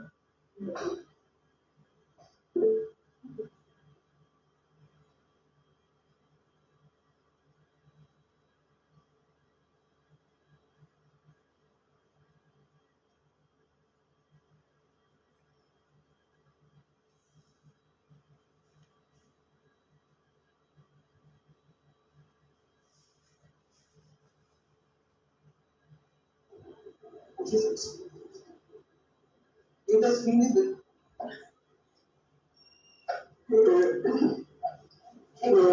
Keshav Kant, Honorable Chief Guest, President Mr. Das, General Dr. Mukesh Singh, Vice President Engineer M. K. Srivastava, Professor Pradeep Kumar, and Professor Ajit Shukla, ladies and gentlemen.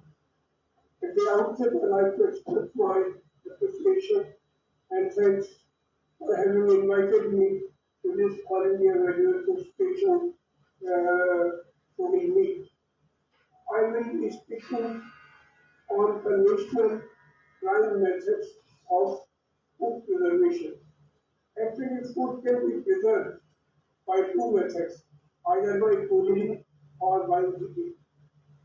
Cooling methods have been by cold storage, using cold storages, generally for a longer duration and for relatively shorter duration. Evaporative cooling methods have been used all over the world. And one particular method for preserving a shorter duration was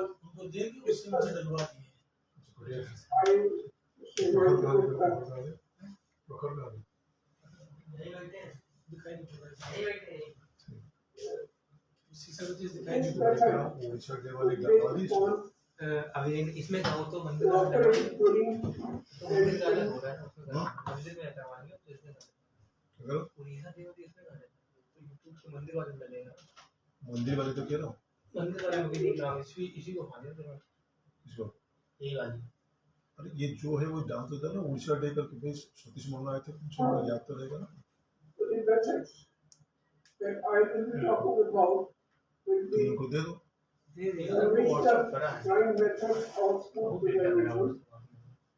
जो है तो पूरा है If you look at the drying process, it is needed to preserve perishable और एक बार तो मंदिर चले जाओ पंडित के पास against accumulation or ये जो spoilage year wise or reducing moisture content, reducing the cost and difficulty of packaging, handling, transportation, and storage by converting the material into dry solid.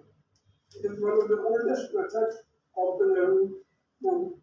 There is a need for enhanced dry product quality, higher thermal efficiency, improved safety, and reduced environmental degradation.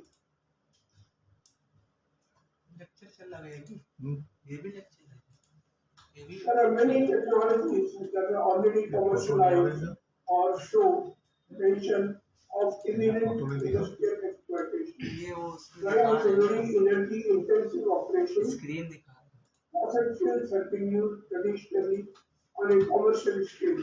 Camera They बंद use करेगा results in the emission of greenhouse gases, mostly carbon dioxide, which is the main cause of global warming and climate change. Therefore, any method used for drying should ensure the avoidance of emission of greenhouse gases or make these operations carbon neutral. This means any carbon emissions created are balanced by taking the same amount of carbon out of the atmosphere.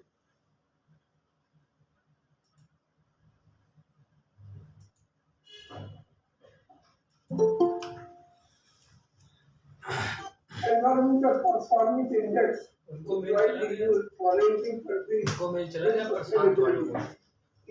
Prashant EPI को mail चला गया several एक अम है वो phone में था including air and water quality, biodiversity, उनका habitat protection, उनका पेमेंट आज का climate change mitigation, उनके and आधार कार्ड adaptation, चाहिए and उनके डॉक्यूमेंट का sustainability of the country's energy and transportation systems. 10 most sustainable countries in the world are Denmark, United Kingdom, Finland, Malta, Sweden, Luxembourg, Slovenia, Austria, Switzerland, and Iceland. अब हमें बता देना तो Drying food of एक जैसे payment आ गई जिनको active active करना हो वो बता देना जिसे पेमेंट ना हो तो उसको एक्टिव कर देना 330.5 million tons. इन्होंने बैंक से स्टेटमेंट ले लो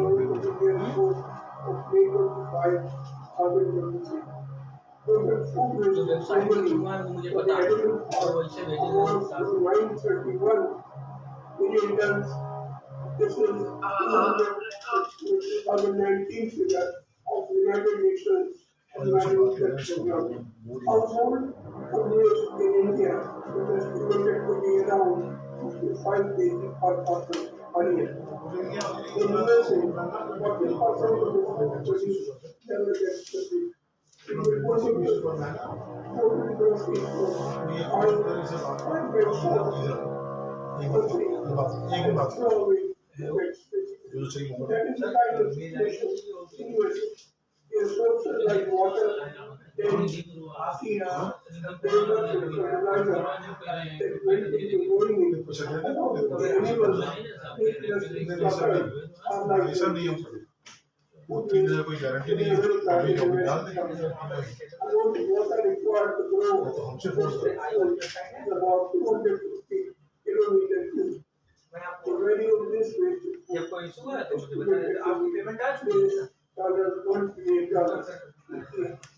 with increasing global population, it is essential to conserve whatever is produced in the field and reduce the post-harvest losses for proper food security. Drying process. Drying is an essential process in the preservation of agricultural crops. The energy can be supplied from various sources, including renewable sources. Drying process range from natural sun drying to large-scale industrial drying based on the temperature required. दूसरा देखो दोनों programme इधर उधर Water pressure. The first will be classified as follows. Low temperature drying is slow drying process. Temperatures involved are 15 degrees Celsius. High temperature drying, temperature above 50 degrees Celsius is used. Freeze drying in the agricultural product is first frozen, then placed inside a vacuum chamber connected to a condenser at a low temperature for a desiccant. Heat is supplied to the products, allowing the water to sublimate. Condenses in the condenser or is absorbed by the desiccant.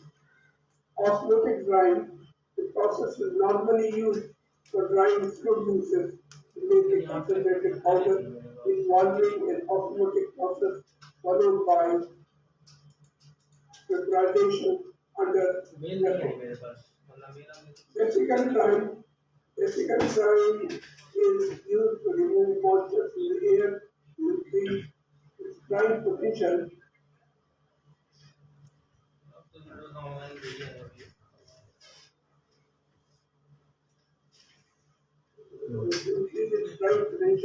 The desiccant is then regenerated generally by using solar therapy. Intermittent drying process employs time-varying heating for drying of these sensitive materials. Various methods of drying. Conventional drying technologies used mostly are hot air-based systems using natural gas, propane, or electricity. They result in higher greenhouse gas emissions, accounting to approximately 15% of the overall manufacturing expenses. Conventional thermal drying processes used in the food industry are Number one, we talk about is reflectance window light. This is a thin film light system. It involves drying pulleys and liquids placed over a thin infrared transparent film that essentially forms the window through when happens. Second one is superheated steam drying. In the superheated steam, to remove excess water from the material.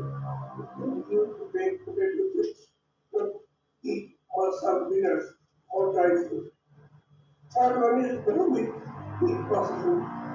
Alternating current is passed through the food, which acts on the electrical resistance, and the electrical energy is dissipated into heat. It gives rapid and uniform heating throughout the product to dry it. Applications include etching, thawing, online detection of the starch, electronization, fermentation, heating, evaporation, dehydration, fermentation, and extraction.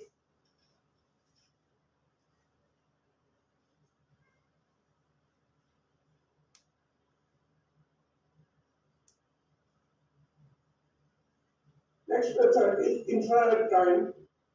Energy from infrared radiation is directly used to heat the pulp material. Drying rate of food materials using infrared radiation 0.75 microns to 1000 microns is higher compared to conventional hot air drying. Freeze drying, water in the form of ice under low pressure is removed from material by sublimation. Dielectric drying, relying on the principle that energy is absorbed by wet material when it is placed in high frequency electric field, radio frequency or microwave. It is a process in which radio frequency alternating current reach or radio wave or microwave electromagnetic radiation reach the dielectric material. Agitated thin film drying. This method was proposed for efficient and wide drying of viscous liquid foods based on green foods.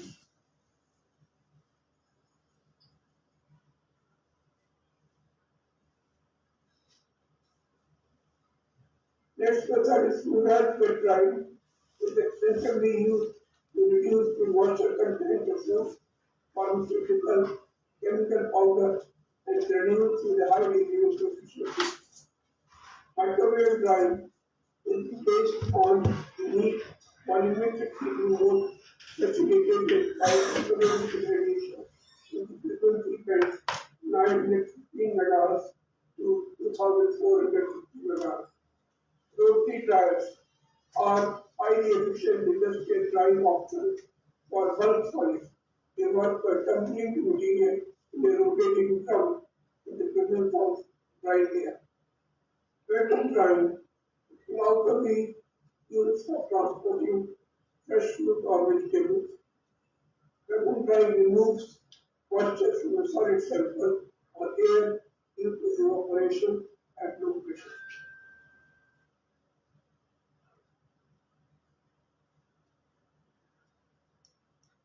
Heat pump drying consists of a conventional dry chamber with an air circulation system and the heat components and the usual components of an air conditioning system, air conditioning refrigeration system.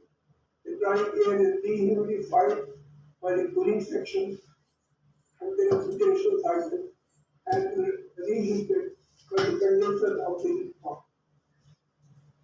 Impingement drying is an old technology that has been applied to food products, tortilla and potato chips, such as pretzels, crackers, have been successfully cooked and baked in an air impingement ovens in the food industry. Granular products, coffee beans, cocoa beans, rice, nuts, dry faster and more uniformly when using impingement dryers due to the pseudo-fluoride bed created by the high velocity air in nozzles. Potato chips dry faster at high superheated steam temperature and high convective transfer coefficient. So generally, superheated steam drying is used for potato chips. Typically, temperature and temperature velocity in impingement drying may range from 100 degrees Celsius to 350 degrees Celsius and 10 to 100 meters per second, respectively.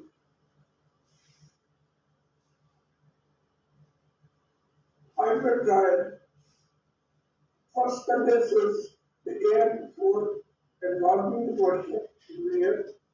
It is a flexible combination of the systems of an absorption dryer and condensation dryer. Electrohydrodynamic drying of food is a prominent emerging non-thermal drying technique that can be suitable for high-value food and those with high labile substances, that is, they are sensitive to high temperature, they can lose their biological or chemical activity exposed to it as per the frequency or pharmaceuticals. Food preservation by fermentation. Fermentation along with salting, cooking, smoking, and sun drying is one of the earliest ancient traditions used around the world. It is a process where microorganisms like yeast and bacteria convert starch and sugar, etc., into alcohol or acids. The alcohol or acids act as natural preservatives. Common fermented foods are wine, beer, cider, sake, bread, yogurt, cheese, buttermilk, caffeine, which is a fermented milk, vinegar, temperate, deep fried fermented soybeans, soya sauce, pickled cucumbers, sauerkraut, fermented cabbage, pickled olives, and fermented sausages.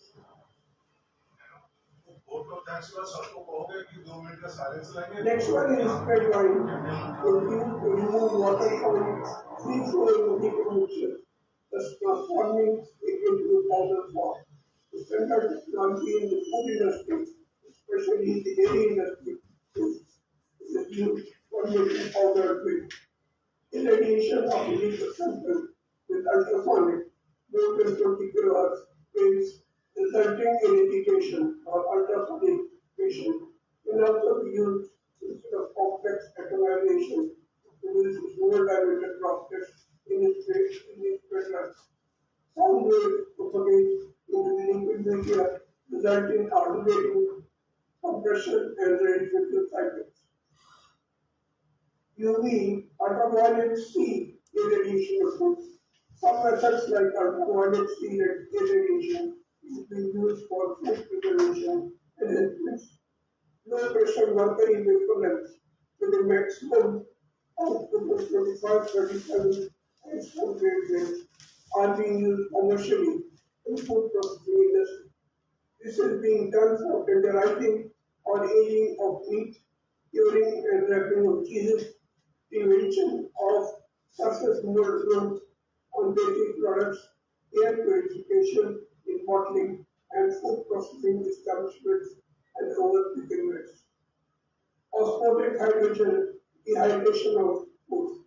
It is a partial removal of water by immersing the food in solution of salt or sugar with high osmotic pressure. Water is removed from the food to the solution by virtue of difference in osmotic pressure. It is recognized as a good pre-treatment method before actual drying. Hybrid methods of drying. Most industrial heating systems rely wholly or partially on fossil fuels for the production of thermal energy. Massive energy consumption using fossil fuels is causing severe environmental problems. Therefore, it is essential to reduce energy consumption and use renewable energy for drying applications. Microwave assisted, infrared assisted, and ultrasound assisted methods can reduce non-renewable energy consumption by up to 80%. Finally, to conclude, the drying is a major energy intensive operation. Environmental considerations prompt industries to use renewable energies. The industrial sector is responsible for 35% of the global energy, while 74% of the industrial energy consumption corresponds to process heat demand. Use of hybrid methods of drying can reduce non-renewable energy consumption up to 80%. Artificial neural networks are extensively being used for modeling drying phenomena. Machine learning models can simulate complex processes of food drying.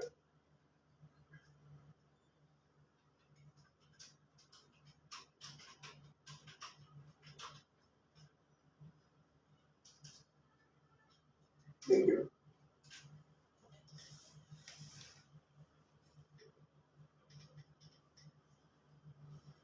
Thank you so much, sir.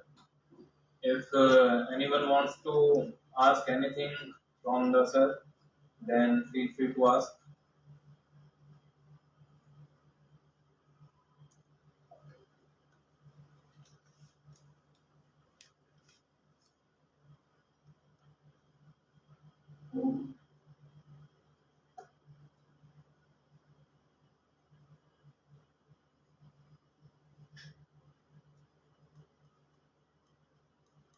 would finally like to make a comment that the number of methods which are used for drawing purposes, upon 18 or 20 methods I described just now, each one of them, or most of them, are hot air-based convection systems.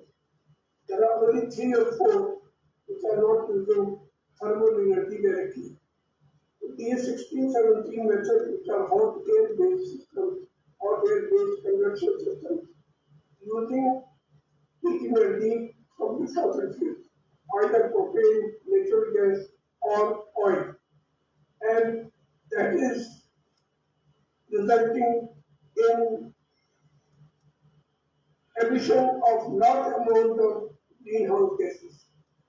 The greenhouse gases from this industry itself is so much that the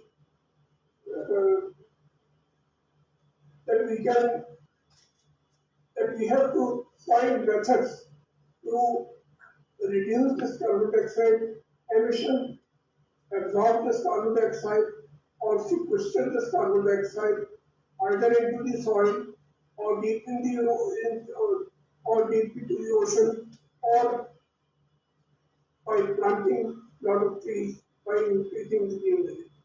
Whatever carbon dioxide we produce, we absorb that by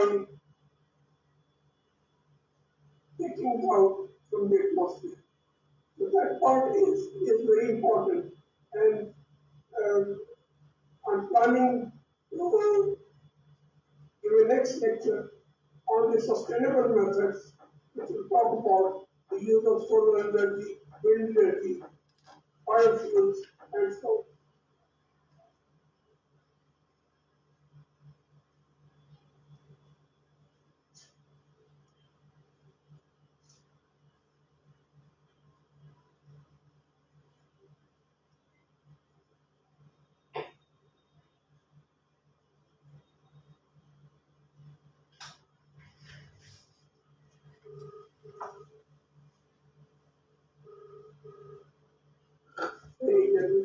next item start करो मेरे का next item start करो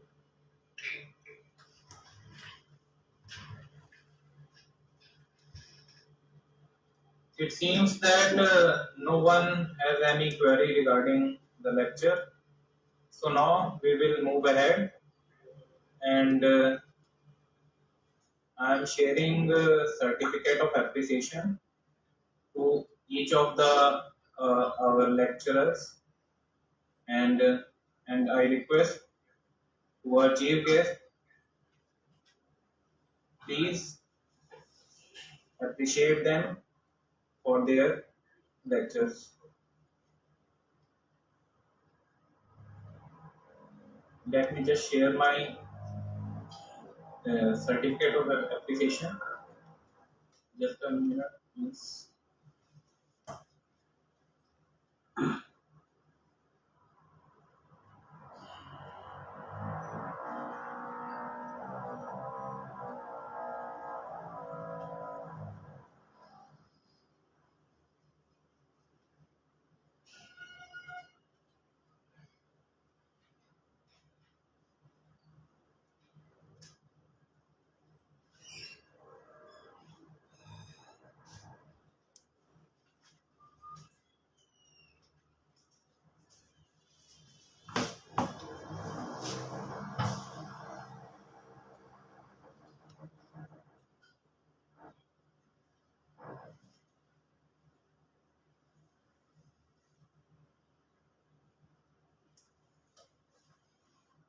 But it would have been posted to the chief guest also, so he can go through it.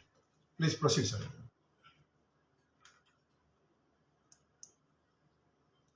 Should I read? Yes, sir. Sure, sir, sure. You can go ahead. If my screen allows, then I will share it.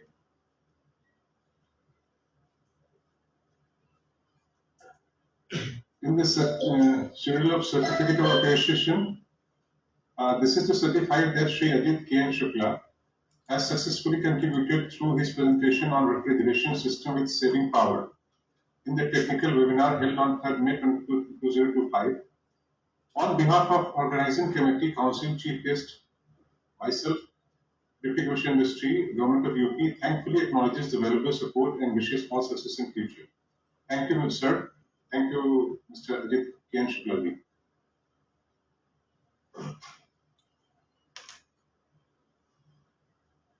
The second certificate of operation is for Mr. Shri Keshav. This is to certify that Shri Keshav Kant has successfully contributed through his presentation on the preservation of food by drying, the last lecture, conventional and sustainable methods, in the technical webinar held on 3rd May 2025. On behalf of Organizing Committee Council, guest, myself, Deputy Commissioner Industry, Government of UP, thankfully acknowledges the valuable support and wishes all success in the work.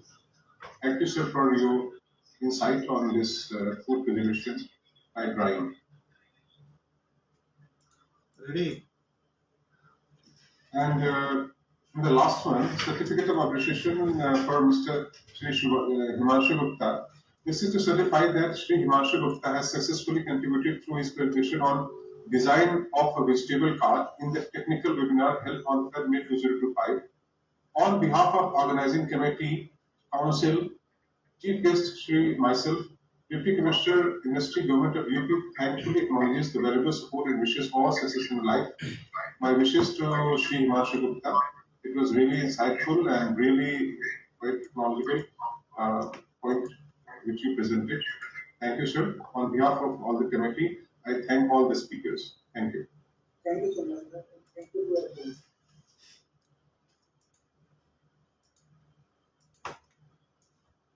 Thank you so much, sir. Now, if anyone have any query, then there is an open discussion time, and if anyone doesn't have any query, then we will move ahead for the vote of thanks.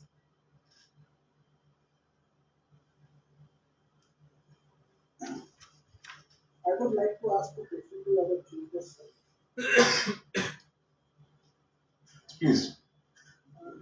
Sir, actually, the model I have presented, anything is we can proceed for the generalization of model to the society.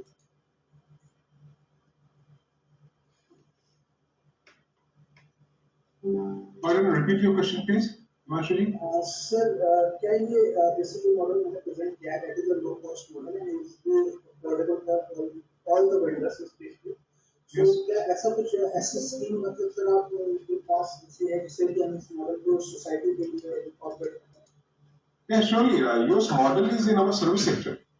In service sector, any kind of service which is like any kind of service, internet cafe or restaurant, we provide finances for this kind of. So your model, it's very beneficial. It's for it's related directly to cable industry.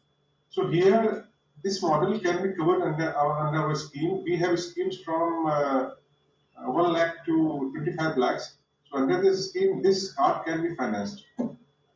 Only thing is that when we do the financing through banks, banks ask for the quotation of the manufacturer. जो आप बना रहे हो ना card, अगर ये proper एक manufacturing इसकी यूनिट सेट हो जाए और वो कोटेशंस दे दे, बैंक्स इसको फाइनेंस कर लेगी easily, I am sure. So we have to do with some startup to that. Yes, you have a kind of prototype. Now you need kind of a proper manufacturing unit which can produce this kind of card, and you have considerable purchasers also. आपके clients होने चाहिए ना, जो clients होंगे वही apply करेंगे banks में हमारे थ्रू, हम उनको फाइनेंस कराएंगे इसको. Thanks, sir.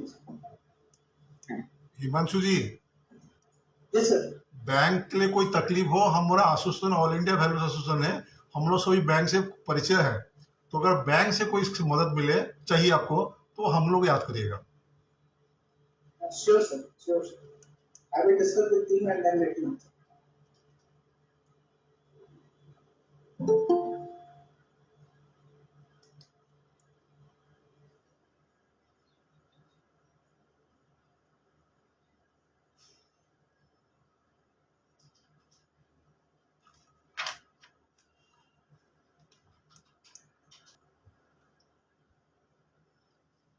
Okay, sir. So now we should move ahead. अच्छा And Shri, vote of thanks Anand को देने से पहले मैं तो स्पेशल वोट ऑफ थैंक्स हम चीफ गेस्ट से करना चाहेंगे। हमारा परसों ही मुलाकात हुई थी उनसे, है ना, बहुत कम समय पे उन्होंने हमको अटेंड किया, तो ये सबसे बड़ी बात है। मतलब एक इतना सीनियर ऑफिसर होके 2 दिन, मेरे ख्याल परसों ही सब मिले थे हम लोग उनको, तो 2 दिन में उन्होंने टाइम दिया, इसलिए उनको स्पेशल थैंक्स है। जो आनंद थैंक है तो बात हो रही है, क्योंकि मैंने उनको मिलके रिक्वेस्ट किया था, कम समय में उन्होंने हमारी बात को राजी हुए, इसलिए हम आशु की तरफ से उनको बहुत बहुत धन्यवाद देते हैं। अभी आनंद सिंह। हेलो, मेरी आवाज सभी तक जा रही है? आ रही yes, sir, yes, sir. हम लोगों का जो ऑल इंडिया वेलफेयर एसोसिएशन है, वो मंथ के फर्स्ट सैटरडे को एक सेमिनार, टेक्निकल सेमिनार वैल्यूएशन से रिलेटेड टॉपिक्स पे हमेशा करता आया है। अभी क्या है कि आज थोड़ा सा टॉपिक से थोड़ा कम रिलेटेड था, लेकिन हमारा जो वेबिनार थी था food reservation with saving energy and cost of consumption, इस पे हम लोगों ने एक सेमिनार किया, और इसमें हमारे पास जो 3 मेन लेक्चर हुए जो उसमें, तो उसमें डॉक्टर अजीत के शुक्ला जी का था, और इसके बाद जो था ये डॉक्टर हिमांशु गुप्ता का था, और उसके बाद डॉक्टर केशव का।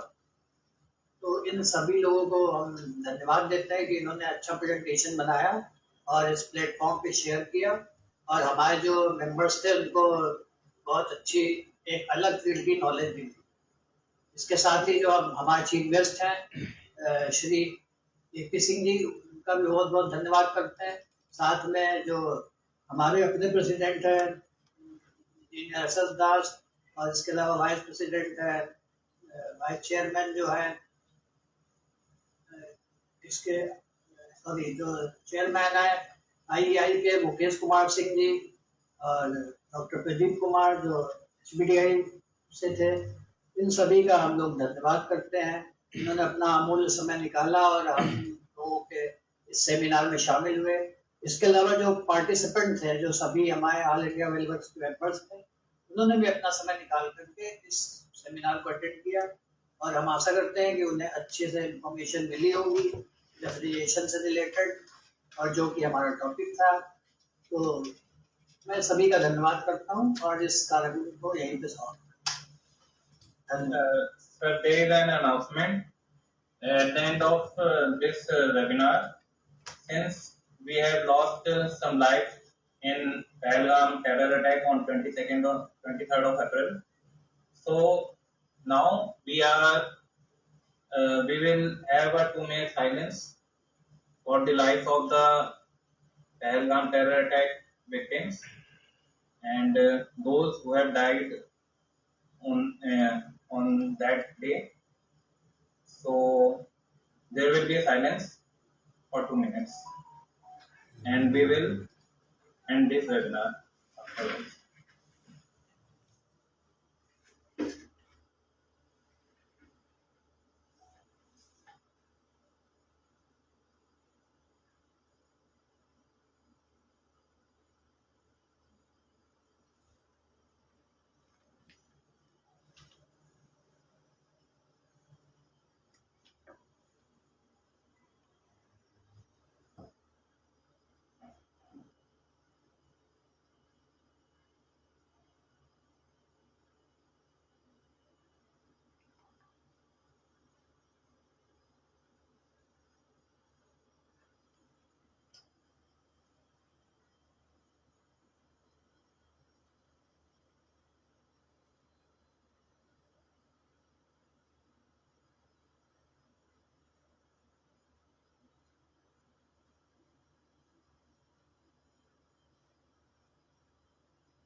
Thank you everyone for joining this webinar, and a special thanks to our chief guest who have attained who have joined this webinar and throughout he has attained it, and from start to end he was actively participant in this webinar. So thank to Chief Guest sir. Now we are closing this monthly webinar. Thank you everyone. Thank you. All India वेलवर्स association के पदाधिकारियों ने जम्मू कश्मीर के पहलगाम के आतंकी हमले में मारे गए यात्रियों की आत्मा की शांति के लिए कैंडल जलाकर शोक व्यक्त किया। एसोसिएशन के अध्यक्ष ने कहा कि पहलगाम में हुए आतंकी हमले से भारत का हर एक नागरिक नाराज है। साथ ही सरकार से अपील करते हुए कहा कि आतंकवाद के खिलाफ कड़ी से कड़ी कार्रवाई की जाए और आतंकवाद के स्रोत तक जाकर इसका जड़ से सफाई करें।